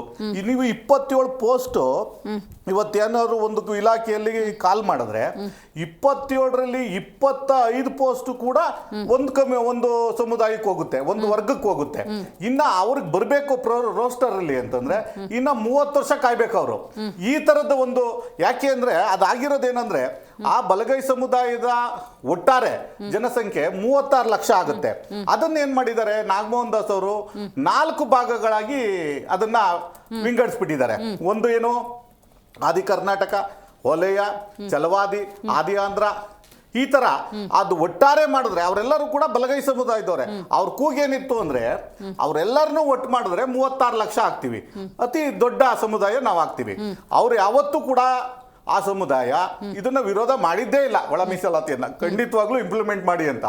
ಆದ್ರೆ ಇವತ್ತು ಅವ್ರ ಮಧ್ಯೆ ಮಾದಿಗ ಮತ್ತೆ ವಲಯ ಕಮ್ಯುನಿಟಿಯವರು ಇಬ್ರು ಗುದ್ದಾಡ್ತಾ ಇದನ್ನ ಈ ರಾಜ್ಯ ನೋಡುವಂತೆ ಮಾಡಿದೆ. ಇದನ್ನ ಮಾಡಿರೋದು ಯಾರಪ್ಪ ಅಂದ್ರೆ ಇದೇ ಸಿದ್ದರಾಮಯ್ಯನವರು. ಹಾಗಾಗಿ 52,000 ಪೋಸ್ಟ್ ಇವತ್ತು ಕಾಲ್ ಮಾಡಿದಾರಲ್ಲ, ಅದನ್ನ ಮತ್ತೆ ಎಲ್ಗೋದ್ರಿ ಇವರು 15% ನಾವು ತುಂಬ್ತೀವಿ ಅಂತ. ಅದನ್ನ ಹೇಗೆ ತುಂಬ್ತೀರಿ ಇನ್ನ ಗೊತ್ತಿಲ್ಲ, ಅದು ಕೂಡ ಕೋರ್ಟಲ್ಲಿ ಇದೆ. ಅದನ್ನೇ ಕೇಳ್ತಾ ಇರೋದು, ನೀವು 15% ತುಂಬೋದಾದ್ರೆ ಅದನ್ನ ರೋಸ್ಟರ್ ಪದ್ಧತಿಲೇ ತುಂಬ್ತೀರಾ, ಹೇಗೆ ತುಂಬ್ತೀರಾ ಅನ್ನುವಂಥ ಗೊಂದಲನ ಇವತ್ತು ಕೂಡ ಈ ರಾಜ್ಯ ಸರ್ಕಾರ ಬಗೆಹರಿಸಿಲ್ಲ. ಹಾಗಾಗಿ ಈ ಎಲ್ಲ ಗೊಂದಲ ಇವತ್ತು ದೊಡ್ಡ ಗಾತ್ರದ ಬಜೆಟ್ ಮಂಡಿಸಿರುವಂಥವ್ರಿಗೆ ಇದು ಸಣ್ಣ ವಿಷಯ, ಬಹಳ ಭವಿಷ್ಯ. ಇವತ್ತು 2.5 ಲಕ್ಷ ಪೋಸ್ಟ್ಗಳು ಕಾಯ್ತಾ ಕೂತಿದೆ. ಎಷ್ಟು 30 ವರ್ಷದಿಂದ ದೊಡ್ಡ ಹೋರಾಟ ಆಗಿದೆ. ಇದನ್ನ ಒಂದು ತಾತ್ವಿಕ ಹಂತಕ್ಕೆ ತಗೊಂಡು ಹೋಗ್ಬೇಕಾಗಿತ್ತು. ಅದನ್ನ ಬಿಟ್ಬಿಟ್ಟು ಇವತ್ತು ನಾನು 17% ಕೊಟ್ಟೆ ಅಂತೇಳಿ ಅದನ್ನೆಲ್ಲ ಬದಿಗಿಟ್ಟು ಮತ್ತೆ ಅದೇ 15% ಬಂದಿದಾರಲ್ಲ, ಇದು ಒಂದ್ ಕಡೆ ಆ ಸಮುದಾಯವನ್ನ ಎಲ್ಲೋ ಒಂದ್ ಕಡೆ ಕಡೆಗಣಿಸ್ತಾ ಇದ್ದಾರೆ. ಅವರಲ್ಲೇ ಒಳಜಗಳನ್ನ ಸೃಷ್ಟಿ ಮಾಡುವಂತ ಕೆಲಸವನ್ನ ಮಾಡ್ತಾ ಇದ್ದಾರೆ. ಇದರಿಂದನೇ ಇವರು CM ಕುರ್ಚಿಯನ್ನ ಭದ್ರ ಮಾಡ್ಕೊತಾ ಇದ್ದಾರೆ ಅನ್ನುವಂಥದ್ದು ನಮ್ ಕೂಗು. ಮಾನ್ಯ ಸಮಸ್ಯೆನ ಚಾಲ್ತಿಲಿಟ್ಟಾಗ ಈಗ ನೋಡಿ ಅವರವರಲ್ಲೇ ಗುದ್ದಾಟ ಹಾಕ್ಬಿಟ್ರೆ ಇವ್ರು ಸೇಫ್ ಆಗ್ಬಿಡ್ತಾರೆ. ವಕ್ತಾರರು ಅವಾಗ ಬೇರೆ ಯಾವ ನಾಯಕ ಬಂದ್ರು ಆ ಸಮಸ್ಯೆ ಬಗೆಹರಿಸಕ್ಕೆ ಖಂಡಿತ. ನೋಡಿ ಇವತ್ತು ವಕ್ತಾರರು ಬಹಳ ಚೆನ್ನಾಗಿ ಹೇಳಿದ್ರು. ಎಲ್ಲಿಂದ ದೇವರಾಜ್ ಅರಸೋರ್ವಿಂದ ಹಿಡಿದು ಅಪ್ ಟು ಬಂಗಾರಪ್ಪನವರು, ಬಂಗಾರಪ್ಪ ಆದ್ಮೇಲೆ ಸಿದ್ದರಾಮಯ್ಯನವ್ರವರೆಗೂ ಯಾವುದೋ ಒಂದು ಹುಷಾರಿಲ್ದಾಗ ಜಯಂತ್ ಪಟೇಲ್ ಬಂದು ಬಂಗಾರಪ್ಪನ ಕೂರಿಸ್ಬಿಟ್ರು. ವೀರೇಂದ್ರ ಪಾಟೀಲ್ ಹುಷಾರಿದ್ದಕ್ಕೆ ಬಂಗಾರಪ್ಪನ ಕೂರಿಸ್ಬಿಟ್ರು ಅಂದರು, ಸಂತೋಷ. ಮತ್ತೆ ಧರ್ಮಸಿಂಗ್ ಅವ್ರು ಕೂರಿಸ್ಬಿಟ್ರು. ನಿಮಗೆ ಇಡೀ ಜೀತ ಮಾಡಿದಂಥ ಪರಿಸ್ಥಿತಿಲಿ ಆ ಸಮುದಾಯ ನಿಮ್ಮನ್ನ ಕೈ ಹಿಡೀತಲ್ಲ. ಕಾಂಗ್ರೆಸ್ಸನ್ನ ಅನೇಕ ಘಟಾನುಘಟಿ ನಾಯಕರು ಅಲ್ಲಿದ್ರಲ್ಲ. ಮಲ್ಲಿಕಾರ್ಜುನ್ ಖರ್ಗೆ ಅವ್ರ ಕಣ್ಣು ಕಾಣ್ಲಿಲ್ವಾ ನಿಮ್ಗೆ? ಅವತ್ತು ಸೀನಿಯರ್ ಲೀಡರ್ ಶ್ರೀನಿವಾಸ್ ಪ್ರಸಾದ್ ಅವರು ಕಣ್ಣು ಕಾಣ್ಲಿಲ್ವಾ ನಿಮ್ಗೆ? ಕಾಂಗ್ರೆಸ್ ಅಲ್ಲ, ನಮ್ಗೆ ಅವಕಾಶನೇ ಕೊಟ್ಟಿಲ್ಲ. ಅವಕಾಶಗಳು ಬಂದಿರೋದು ಕಡಿಮೆ. ನಾವು ಎಷ್ಟು ಬಂದಿರ್ಬೇಕು? ಒಂದು ಅವಧಿ ಅಷ್ಟೇ, ಒಂದೇ ಅವಧಿ, ಮತ್ತೆ ಒಂದು ಬಾರಿ 2ನೇ ಅವಧಿಗ್ಲ ಅಷ್ಟೇ. ನಮ್ಗೆ ಅವಕಾಶ ಸಿಕ್ಕಿದ್ರೆ ಖಂಡಿತ ನಾವು ಮಾಡ್ತೇವೆ. ಒಂದು DCM ನಾವು ಪ್ರಥಮದಲ್ಲೇ ಮಾಡಿದ್ದೇವೆ. ಹಾಗಾಗಿ ಕಾಂಗ್ರೆಸ್ ದಲಿತ ವಿರೋಧಿ ಅನ್ನೋದು ಇದರಲ್ಲೇ ಗೊತ್ತಾಗುತ್ತೆ. ನೀವೆಲ್ಲ ಯಾವುದೋ ಒಂದು ಸಣ್ಣ ಸಮುದಾಯದ ಧರ್ಮಸಿಂಗ್ ಅವ್ರನ್ನ ವೀರಪ್ಪ ಮೊಯ್ಲಿ ಅವ್ರನ್ನ ಮುಖ್ಯಮಂತ್ರಿ ಮಾಡೋರಿಗೆ ಈ ದೊಡ್ಡ ಸಮಾಜದ ದಲಿತ ಸಮುದಾಯದ ಇರುವಂತ 1 ಕೋಟಿ ಇರುವಂತ ಜನಸಂಖ್ಯೆಯ ಒಬ್ಬ ಸಮುದಾಯದ ನಾಯಕರು ಸಿಕ್ಲಿಲ್ಲ ನಿಮ್ಗೆ ಮುಖ್ಯಮಂತ್ರಿ ಮಾಡಕ್ಕೆ. ಹಾಗಾಗಿ ಈ ಒಟ್ಟಾರೆ ಈ ಒಂದು SCP TSP ದುರ್ಬಳಕೆ ಮಾಡ್ಕೊಳ್ತಾ ಇರೋದು ಒಂದ್ ಕಡೆ ಆದ್ರೆ ಮತ್ತೆ ಒಳ ಮೀಸಲಾತಿಯಲ್ಲೂ ದಲಿತರಿಗೆ ಅನ್ಯಾಯ ಮಾಡಿರುವಂತ ಸರ್ಕಾರ ಯಾರನ್ನಾರು ಇದ್ರೆ ಅದು ಸಿದ್ದರಾಮಯ್ಯನವ್ರ ಸರ್ಕಾರ. ಓಕೆ, ನೀವಾಗಲೇ ದರ್ಶನ್ ಅವರ ಸಾಲದ ಬಗ್ಗೆ ಮಾತಾಡ್ತಾ ಇದ್ರಿ. 24-25ನೇ ಸಾಲು ಅಂತ ತಗೊಳ್ಳೋದಾದ್ರೆ 1.05 ಲಕ್ಷ ಕೋಟಿ, 25-26 1.16, ಪ್ರೆಸೆಂಟು ಅಂತ ಹೇಳಿದ್ರೆ 1.32 ಲಕ್ಷ ಕೋಟಿ. ಈಗ ಹೆಂಗಾಗಿದೆ ಅಂತ ಹೇಳಿದ್ರೆ ತಗೊಂಡಿರೋ ಸಾಲ ಬಡ್ಡಿ ಕಟ್ಟಬೇಕಲ್ಲ, ಅದಕ್ಕೆ ಮತ್ತೆ ಸಾಲ ತಗೊಂಡಂಗೆ ಅಂತ. ಅಂದರೆ ಈಗ ನಾವು ಒಂದು ಮನೆ ಅಂತಾನೆ ಒಂದು ಕುಟುಂಬ ನಿರ್ವಹಿಸೋದಕ್ಕೆ ನಾವು ಹೆಂಗೆ ಮಾಡ್ತೀವಿ ಹಾಗೇನೆ ರಾಜ್ಯ ಅಂತೇಳಿ ಈ ಕಾಂಟೆಕ್ಸ್ಟಲ್ಲಿ ಹೇಳೋದಾದರೆ ಇವುಗಳ ಬಗ್ಗೆ ಜಾಸ್ತಿ ಫೋಕಸ್ ಮಾಡಬೇಕು, ಕುರ್ಚಿ ಬಗ್ಗೆ ಜಾಸ್ತಿ ಫೋಕಸ್ ಆಗ್ತಾ ಇದೆ. ಹಾಗಾಗಿ it's a very valid question. ಸಾಲ ಮನೆಯಲ್ಲಿ ಯಾವ ರೀತಿ, ಅಥವಾ ಈ ಸಾಲ ಮಾಡ್ದೇ ಇಲ್ಲಪ್ಪ ನಾನು ಅದರಲ್ಲೊಬ್ಬ, ನಾನು ಸಾಲನೇ ಮಾಡಿಲ್ಲ ಅಂತ ಹೆಮ್ಮೆಯಿಂದ ಹೇಳ್ತೀನಿ. ಆದ್ರೂ ನಿಮ್ಮ ಮೇಲಿದೆ 1,17,000. ಹೌದು. ಸೊ ಹಾಗೆ ದೇಶದಲ್ಲಿ ನಾವು ದುರ್ದೈವ ಒಬ್ಬನ ತಲೆ ಮೇಲೆ ಇವತ್ತು 4.25 ಲಕ್ಷ ಸಾಲ ಬಂದು ಪ್ರತಿಯೊಬ್ಬನ ತಲೆ ಮೇಲೆ ಇದೆ. ಅದನ್ನು ನಾವು ಮರಿಬಾರ್ದು. ನಾವು ಒಕ್ಕೂಟ ವ್ಯವಸ್ಥೆ ಭಾರತ ಕರ್ನಾಟಕವಿದೆಯಲ್ಲ. ಸೊ ಅದನ್ನ ಇವತ್ತು ನಮಗೆ ನೀವು ಸಾಲದ ಬಗ್ಗೆ ಕೇಳ್ತಾ ಇದ್ದೀರಿ. ನಾನು ಆಯವ್ಯಯವನ್ನು ಹೇಳಿದೆ. 4,48,000 ಕೋಟಿ ರೂಪಾಯಿ ಬಜೆಟ್ ಇತ್ತು, ಅಥವಾ ಯಡಿಯೂರಪ್ಪ ಸಾಹೇಬ್ರ ಕಾಲದ್ದು 2,51,000 ಕೋಟಿ ರೂಪಾಯಿ ಬಜೆಟ್ ಇತ್ತು, ಅಥವಾ ಕುಮಾರಸ್ವಾಮಿ ಅವ್ರದ್ದು 2,34,000 ಬಜೆಟ್ ಇತ್ತು ಅಂತ. ಆ ದಿನದ ಸಾಲನು ಅಂತಿತ್ತು. ಮೇಡಮ್, ನಾವು ಬಹಳಷ್ಟು ಹೋರಾಟ ಮಾಡ್ತಾ ಇದ್ದೀವಿ. ದೆಹಲಿನಲ್ಲಿ ಹೋರಾಟ ಮಾಡ್ತಾ ಇದ್ದೀವಿ. ಮೋದಿಯವ್ರನ್ನೂ ಭೇಟಿಯಾದ್ವಿ, ಅಮಿತ್ ಶಾ ಅವ್ರನ್ನ ಭೇಟಿಯಾದ್ವಿ, ನಿರ್ಮಲಾ ಸೀತಾರಾಮನ್ ಅವ್ರನ್ನ ಭೇಟಿಯಾದ್ವಿ. ಯಾವ ಕಾರಣಕ್ಕೆ ಅಂತಂದರೆ ನಮ್ಮ ಒಂದು ಟ್ಯಾಕ್ಸ್ ಹಣ ಒಟ್ಟು 2,200,000 ಕೋಟಿ ರೂಪಾಯಿ ಹಣ ಬರಬೇಕಲ್ಲ ಮೇಡಮ್. ಈಗ ನೀವೇನು ಹೇಳಿದ್ರಿ, ಆ ಸಾಲನೇ ಇಲ್ಲ ನಮಗೆ ಹೇಳಬೇಕಂದ್ರೆ, ಅಥವಾ ನಮ್ಮ ಅಲ್ಲ, ಇಟ್ಸ್ ಎ ಫ್ಯಾಕ್ಟ್.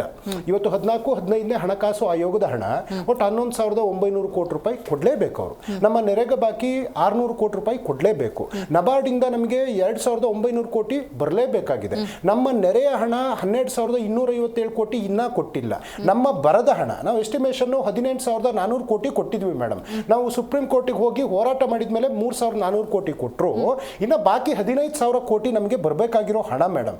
ಹಾಗೆಯೇ ಪೆರಿಪಲ್ ರಿಂಗ್ ರೋಡ್ನ 3,000 ಕೋಟಿ ಹಣ, ಕೆರೆಕಟ್ಟೆ ಅಭಿವೃದ್ಧಿಯ 3,000 ಕೋಟಿ ಹಣ, ಭದ್ರಾ ಮೇಲ್ದಂಡೆಯ 5,400 ಕೋಟಿ ಹಣ, ಅನೇಕ ರೈಲ್ವೆ ಯೋಜನೆಯ ಹಣಗಳು, ಅಥವಾ ಇವರ ಜಲ್ ಜೀವನ್ ಮಿಷನ್ ಉದಾಹರಣೆ ಮೇಡಮ್. ಇವತ್ತು ಜಲ್ ಜೀವನ್ ಮಿಷನ್ದು ಖರ್ಚಾಗಿರೋದು ಸುಮಾರು 62,000 ಕೋಟಿ.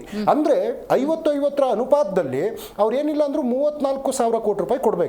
ಆದರೆ ಕೇಂದ್ರ ಸರ್ಕಾರ ನಮಗೆ ಕೊಟ್ಟಿರೋದು ಕೇವಲ 11,000 ಕೋಟಿ ಮೇಡಮ್. ಇವತ್ತು PM ಆವಾಸ್ ಯೋಜನೆಗೂ ಅದೇ ಅನುಪಾತ ಇರೋದು. ಆದರೆ 92% ನಾವು ಕೊಡ್ತಾ ಇರೋದು. ಮೆಟ್ರೋ ಯೋಜನೆಗೆ 80% ನಾವು ಹಣವನ್ನು ಕೊಡ್ತಾ ಇರೋದು. ನಾವು ಈ ಮೂಲಕ ಒಕ್ಕೊರ್ನ ಮನವಿ ಏನು ಅಂತಂದ್ರೆ, ನೀವು ನಮ್ಮಿಂದ ಟ್ಯಾಕ್ಸ್ನ ತಗೊಳ್ಳೋದನ್ನ ನೀವು ತಗೊಳ್ತಾ ಇದ್ದೀರಾ.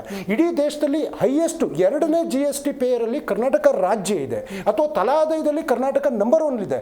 ಕರ್ನಾಟಕ ಯಾವ ರಾಜಕೀಯ ಪಕ್ಷಗಳು ಬರಲಿ, irrespective of any party, Karnataka ಆರ್ಥಿಕವಾಗಿ ಯಾವತ್ತೂ ದಿವಾಳಿ ಆಗುದಿಲ್ಲ. ಆ ಸ್ಥಾನ ಯಾರೇ ಇರ್ಬೋದು, ಯಾವುದೇ ಸರ್ಕಾರಗಳಿರ್ಬೋದು. ಯಾಕೆಂದ್ರೆ ಆರ್ಥಿಕವಾಗಿ ನಾವು ಸದೃಢರಿದ್ದೇವೆ. ಮತ್ತೆ ಸಾಲ ಮಾಡಿದ ತಕ್ಷಣ ಅದು ಏನೋ ನಾವೇನೋ ದಿವಾಳಿ ಆಗ್ತೀವಿ ಅಂತಲ್ಲ. ಅದು ನಾಳಿನ ಒಂದು ಫ್ಯೂಚರ್ ನಾವು ನೋಡ್ತಾ ಹೋದಾಗ ಒಂದಕ್ಕೆ ಹಾಕಿರ್ತೀವಿ, ಅದರಿಂದ ನಾವು ವಾಪಸ್ ಪಡೆಯುವಂಥದ್ದು ಹಾಗೆ ಆಗ್ತದೆ. ಐದರ್ ಇಟ್ ಮೇ ಬಿ ಕೈಗಾರಿಕೆ ಆಗಿರ್ಬೋದು, ಅಥವಾ ನಾವು ರೋಡ್ಸ್ಗಳ ಮೇಲೆ ಹಾಕೋದಿರ್ಬೋದು. ಇವತ್ತಪ್ಪ ಈಗ ಯಾರು ಗಡ್ಕರಿಯವರು ಅನೇಕ ರೋಡ್ ಮಾಡಿದ್ರು ಅಂತಂದ್ರು, ಅದು ನಮ್ಮ UPA ಟೈಮಲ್ಲೇ ಬಂದಿದ್ದು ಪ್ರಾಜೆಕ್ಟು, ಜಮೀನು ಖರೀದಿಯಲ್ಲ. ಮೈಸೂರು ರೋಡ್ ಇರ್ಬೋದು. ಇವತ್ತಲ್ಲಿ ಟೋಲ್ ಅಂತೇಳಿ 1,000 ರೂಪಾಯಿ ಕಲೆಕ್ಟ್ ಮಾಡ್ತಾ ಇದ್ದಾರಲ್ಲ, ಫ್ಯಾಕ್ಟ್ ನಾ ಹೇಳ್ತಾ ಇರುವಂಥದ್ದು ಮೇಡಮ್. ಈಗ ಈ ಸಾಲದ್ದು ಈ ವಿಚಾರ ಇಷ್ಟಕ್ಕೆ ಬಿಟ್ಟು ನಾನು ಪಾಪ ಯಡಿಯೂರಪ್ಪ ಸಾಹೇಬ್ರನ್ನ ಒಂಚೂರು ನೆನೆಸ್ಕೊಳ್ತೀನಿ. ನೀವು ಅಲ್ಲಿಂದ ಕರ್ಕೊಂಡು ಹೋಗ್ಬಿಟ್ರಿ ಮೇಡಮ್. ಅವತ್ತಿನ ದಿನಮಾನಸಕ್ಕೆ ಮಾನ್ಯ ಯಡಿಯೂರಪ್ಪ ಸಾಹೇಬರು ಅದೇನು ಚೆಕ್ ಲಂಚ ತಂದು ಜೈಲಿಗೆ ಹೋದ್ರು, ಆಯ್ತು. ಅದಾದ್ಮೇಲೆ ಇವರು ಏನು ಸದಾನಂದ ಗೌಡರು ತಂದ್ರಲ್ಲ, ಯಾಕೆ ಅವ್ರನ್ನ ಒಂದ್ ನಿಮಿಷ ಅಣ್ಣ ಪ್ರತಿ ಕೇಳಿದ್ದೀನಿ,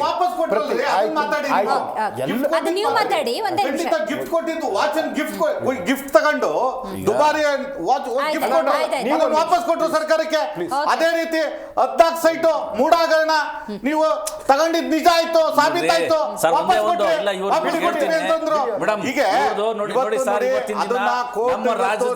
ನಮ್ಮ ರಾಜ್ಯದಲ್ಲಿ ಹೇಳ್ಬೇಕು ಅಂತಂದ್ರೆ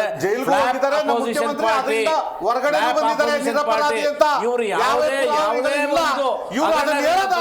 ನಾನು ಇದನ್ನು ಕೋಟ್ ಮಾಡಲೇಬೇಕಾಗುತ್ತೆ. ಹಾಗಾಗಿ ಈ ಬಿಜೆಪಿ ಲೀಡರ್ಸ್ ಗಳು ಇವತ್ತು ಫ್ಲಾಪ್ ಆಪೋಸಿಷನ್ ಪಾರ್ಟಿ ಅಂತ ಹೇಳ್ಬೇಕು. ಬೇಕು.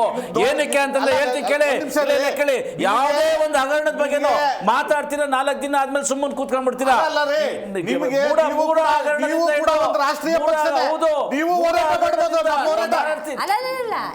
ನಾನು ಹೇಳ್ತಿರೋದು ನೀವು ಹೇಳ್ತಾ ಇರೋದಕ್ಕೆ.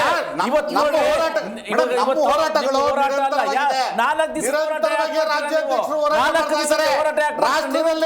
ರಾಷ್ಟ್ರದ ಅಭಿವೃದ್ಧಿ ಕೆಲಸಗಳನ್ನ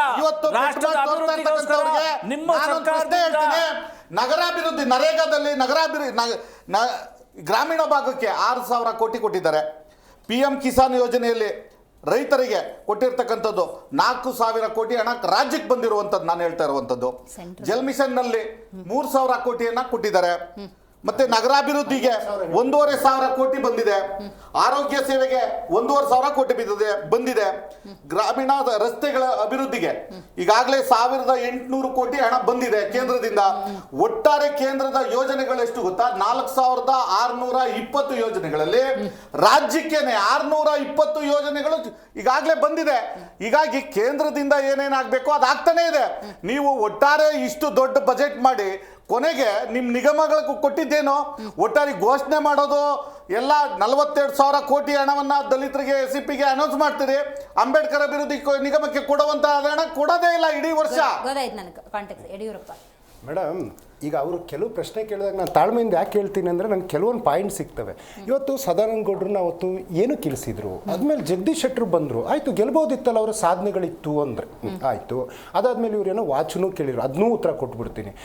ಅವ್ರಿಗೆ ಯಾವುದೇ ರೀತಿಯಾದಂಥ ಆರೋಪಗಳು ಬರದೇ ಇದ್ದಾಗ ಅವ್ರ ಮೇಲೆ ಈ ರೀತಿ ಆದಂಥ ಒಂದು ಆರೋಪ ಮಾಡಿದಾಗ ನನಗಿದ್ರ ಅವಶ್ಯಕತೆ ಇಲ್ಲಪ್ಪ ಅಂತ ಕೊಟ್ಟರು. ಮೊನ್ನೆ ನಾನು ಇದೇ ಚರ್ಚೆ ನೋಡುವಾಗ ಅಲ್ಲಿ ಕೆಳಗಡೆ ಯಾರು ಸಿದ್ದರಾಮಯ್ಯನವರ ಭಾವ ಆಗಿರ್ಬೋದು ಮತ್ತು ಅವರ ಧರ್ಮಪತ್ನಿ ಆಗಿರ್ಬೋದು, ಮಾನ್ಯ ಸಿದ್ದರಾಮಯ್ಯನವರ ಮೂಢ ಕೇಸನ್ನು ಸುಪ್ರೀಂ ಕೋರ್ಟ್ ಖುಲಾಸೆ ಮಾಡಿದೆ ಅಂತ ಬ್ರೇಕಿಂಗ್ ನೀವೇ ಹೊಡಿತಾ ಇದ್ದನ್ನ ಕಣ್ಣಾರೆ ನೋಡಿದ್ದೀನಿ. ಆಯಿತು, ಮಾನ್ಯ ಶ್ರೀ ಯಡಿಯೂರಪ್ಪನವರು ಏನೊಂದು ಪಕ್ಷ ಕಟ್ಟಿದ್ರಲ್ಲ, ಪಕ್ಷ ಕಟ್ಟುವಾಗ ಅವರು ಅದು ಬ್ಯಾಕೆಟ್ ಹಾಲ್ನಿಂದ ಕಣ್ಣಲ್ಲಿ ನೀರು ಹಾಕಿ ಹೋಗಿರುವಂಥದ್ದು ಅಷ್ಟೇ ಸತ್ಯ. ಆಯಿತು ಮೇಡಮ್, ಇವರು ಮಾತಾಡ್ತಾ ದಲಿತರ ವಿಚಾರ ಅಥವಾ ಮಲ್ಲಿಕಾರ್ಜುನ್ ಖರ್ಗೆ ಸಾಹೇಬ್ರು ಅಂತ ಹೇಳಿದ್ರು ಮೇಡಮ್. ಹೌದು, ಅದಕ್ಕೊಂದು ಪಾಸ್ ತಗೊಂಡು ಈಗ ನೋಡಿ, ಯಡಿಯೂರಪ್ಪನವ್ರು ತಮ್ಮ ಸ್ಥಾನದಿಂದ ಪ್ರತಿಸ್ಥಿತಿ ಇಳಿಬೇಕಾದ್ರೆ ಬಹಳ ಒಂದು ಮನನೊಂದು ಇಳಿದಿರುವಂಥದ್ದು. ಈಗ ನಿಮ್ಮ ಸ್ಥಿತಿ ಹೇಳಿ ಹೆಂಗಿದೆ? ಒಂದು ಪಕ್ಷ ಒಪ್ಪಂದ ಆಗಿದ್ದರೆ ಬಿಟ್ಕೊಡುವಂಥ ಮನಸ್ಥಿತಿ ಸಿದ್ದರಾಮಯ್ಯನವ್ರಿಗಿದೆಯಾ, ಅಥವಾ ಹೈಕಮಾಂಡ್ ಆದೇಶ ಕೊಟ್ಟಿದೆ ಮುಂದುವರಿತಾರಾ? ಈಗ ಕೆಲವೊಮ್ಮೆ DK ಶಿವಕುಮಾರ್ ಅವರು ಹಾಕುವಂಥ ಸ್ಟೇಟಸ್ಗಳಿರ್ಬೋದು, ಆಡುವಂಥ ಮಾತುಗಳಿರ್ಬೋದು, ಕೆಲವೊಮ್ಮೆ ಏನದು ಒದ್ದು ತಗೋಬೇಕು, ಈ ಥರದ್ದೇನೋ ಕೆಲವೊಂದೆಲ್ಲ ಬರುತ್ತವೆ. ಸೊ ಆವಾಗ ಏನಾಗ್ತಿದೆ ಕಾಂಗ್ರೆಸ್ನಲ್ಲಿ ಅನ್ನುವಂತಹ ಕುತೂಹಲ. ಮಾನ್ಯ DK ಶಿವಕುಮಾರ್ ಸಾಹೇಬರು ಏನು SM ಕೃಷ್ಣ ಸಾಹೇಬರು ಮುಖ್ಯಮಂತ್ರಿ ಆಗಿದ್ದಾಗ ಅವರು ಮತ್ತು ಜಯಚಂದ್ರ ಸಾಹೇಬರು ಅಂತ ಅಂದ್ಕೊಳ್ತೀನಿ, ಅವರೇ ಎಲ್ಲರದ್ದು ಈ ಸರಿ ನಾವು ಯಾವ ಕ್ಯಾಬಿನೆಟಲ್ಲಿ ಯಾರ್ಯಾರು ಇರಬೇಕು ಎಲ್ಲ ಡಿಸ್ಕಷನ್ ಮಾಡಿ ಮಾರನೇ ದಿನ ಅವ್ರ ಹೆಸರೇ ಇಲ್ದಾಗ, ಅಂದರೆ ಹೆಗಲಿಗೆ ಹೆಗಲು ಕೊಟ್ಟು ಆ ಪಂಚಜನ್ಯ ಕಾರ್ಯಕ್ರಮದಲ್ಲಿ ಕೆಲಸ ಮಾಡಿದ್ದೆ ಅಂದಾಗ ಅವ್ರ ಮನೆಗೆ ಹೋಗಿ ಬೆಳಗ್ಗೆ ಅರ್ಲಿ ಮಾರ್ನಿಂಗ್ಗೆ ಹೋಗಿ ಬಾಗಿಲನ್ನು ಜೋರಾಗಿ ಬಡಿದು ಆಮೇಲೆ ನನಗೆ ಈ ಸ್ಥಾನ ಬೇಕು ಅಂತ ಆ ಉತ್ಸಾಹ ಬೇರೆ, ಆವತ್ತಿನ ರಾಜಕೀಯ ಬೇರೆ, ಆ ಸನ್ನಿವೇಶಗಳು ಬೇರೆ. 99ರಿಂದ ನಾವು 26ಕ್ಕೆ ಬಂದಿದ್ದೀವಿ ಮೇಡಮ್. ಇವತ್ತು ರಾಜಕೀಯವಾಗಿ ಅನೇಕ ಪಟ್ಟುಗಳನ್ನ ಕಲಿತು ಒಂದು DK ಶಿವಕುಮಾರ್ ಅವರ ಒಂದು ಪರಿಶ್ರಮ ಪ್ರತಿಯೊಂದು ನಾವು ನೋಡಿದ್ದೀವಿ. ಮಾನ್ಯ ಸಿದ್ದರಾಮಯ್ಯ ಸಾಹೇಬರು ಹೈಕಮಾಂಡ್ ಯಾವ ನಿರ್ಧಾರ ತಗೊಂಡ್ರು ಇಬ್ಬರೂ ನಾಯಕರು ಮತ್ತು ನಮ್ಮೆಲ್ಲ ನಾಯಕರು ಎಲ್ಲದಕ್ಕೂ ಸಿದ್ಧ, ನಮ್ಮಲ್ಲಿ ಯಾವುದೇ ರೀತಿಯಾದಂಥ ಕಣ್ಣೀರು ಹಾಕುವಂಥ ಪರಿಸ್ಥಿತಿ ಬರುವುದಿಲ್ಲ ಅಂತ ಹೇಳ್ತಾ ಮೇಡಮ್ ಇವತ್ತು ನಮ್ಮ ಮಲ್ಲಿಕಾರ್ಜುನ ಖರ್ಗೆ ಸಾಹೇಬ್ರ ಬಗ್ಗೆ ಬಹಳಷ್ಟು ಅನುಕಂಪ ತೋರಿಸಿದ್ರು. ಅಣ್ಣ ದಯವಿಟ್ಟು ಮಾತಾಡಬೇಡಿ, ರಿಕ್ವೆಸ್ಟ್ ಮಾಡ್ತಾ ಇದ್ದೀನಿ. ಯಾಕೆ ಅಂದರೆ ಮೇಡಮ್, ಮಾನ್ಯ ಮಲ್ಲಿಕಾರ್ಜುನ ಖರ್ಗೆ ಸಾಹೇಬ್ರು ಇವತ್ತು ಎಲ್ಲ ಮುಖ್ಯಮಂತ್ರಿಗಳನ್ನ ಆಯ್ಕೆ ಮಾಡುವಂಥ ಆ ಒಂದು ದೊಡ್ಡ ಸ್ಥಾನದಲ್ಲಿದ್ದಾರೆ. ಒಂದು ಇವತ್ತು ಇಲ್ಲಿ ನನಗೆ ಸುಮಾರು ಸಮಯ ಹಾಳಾಯ್ತು. ಪ್ಲೀಸ್ ಒಂದು ನಿಮಿಷ, ನಿಮ್ಮ ಇಲ್ಲಿ ಪ್ರತಿ ಮಾತಿಗೆ ಒಂದು ನಿಮಿಷ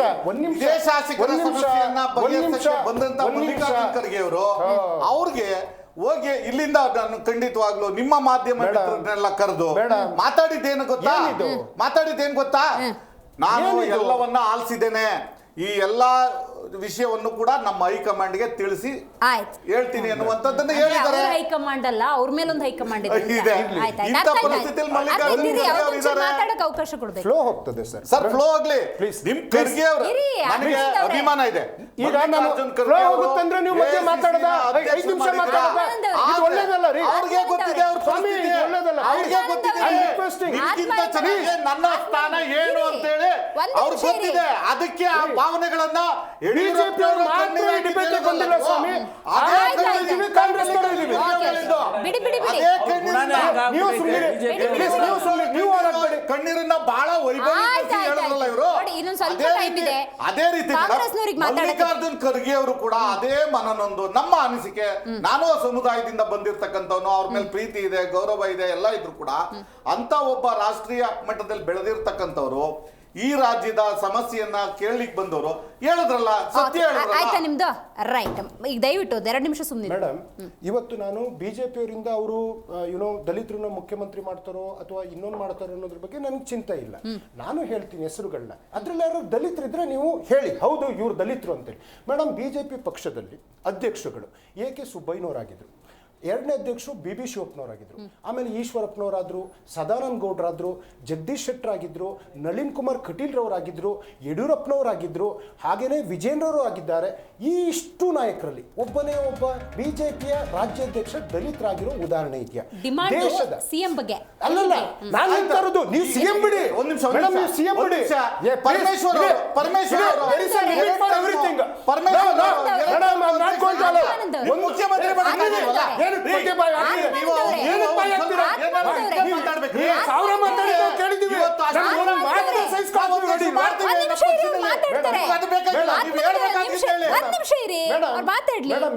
ಮಲ್ಲಿಕಾರ್ಜುನ್ ಖರ್ಗೆ ಅದೇ ವಿಚಾರಕ್ಕೆ ಇವತ್ತು ರಾಷ್ಟ್ರದಲ್ಲಿ ಇವರ ಬಿಜೆಪಿಯ ರಾಷ್ಟ್ರೀಯ ಅಧ್ಯಕ್ಷರು ಬಂಗಾರು ಲಕ್ಷ್ಮಣ್ ಅಂತ ಆಗ್ತಾರೆ. ಒಂದೇ ವರ್ಷಕ್ಕೆ ಇಳಿಸಿ ಅವ್ರ ಮೇಲೆ ಐಟಿ ಇಡಿ ಅವರ ಮಾಡಿದ್ದಾರೆ.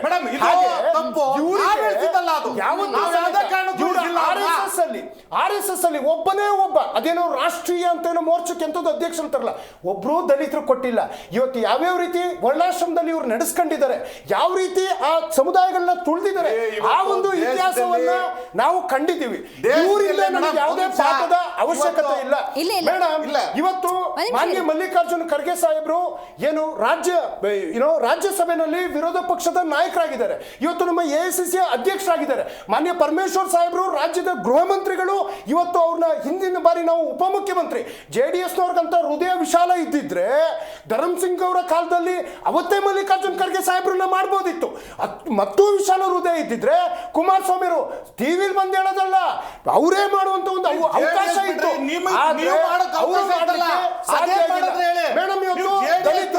ಸುಶೀಲ್ ಕುಮಾರ್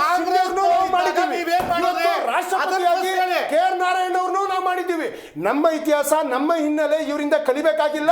ಬಾಬಾ ಸಾಹೇಬ್ರನ್ನ ಕಾನೂನು ರಾಜ್ಯಸಭೆಗೆ ತಗೊಂಡು ಅನೇಕ ಇತಿಹಾಸದ ಹಿನ್ನೆಲೆ ನಮಗಿದೆ. ಈ ದೇಶಕ್ಕೆ ಸಂವಿಧಾನ ಕೊಟ್ಟಿರ್ತಕ್ಕಂಥದ್ದೇ ಬಾಬಾ ಸಾಹೇಬ್ ಅಂಬೇಡ್ಕರ್, ಅದಕ್ಕೆ ಅನುವು ಮಾಡಿಕೊಟ್ಟಿದ್ದು ಕಾಂಗ್ರೆಸ್ ಪಕ್ಷ ಅನ್ನುವಂತ ಹೆಮ್ಮೆಯಿಂದ ರಾಜ್ಯದ ಒಂದು ಉರಿಯುವ ಮನೆ, ಅದು ಕಾಂಗ್ರೆಸ್ ಒಂದು ಉರಿಯುವ ಮನೆ, ದಲಿತರು ಅನ್ನುವಂಥದ್ದು ಕೋಟನ್ನು ಕೂಡ ಬಾಬಾ ಸಾಹೇಬ್ ಅಂಬೇಡ್ಕರ್ ಮಾಡಿರುವಂತದ್ದು.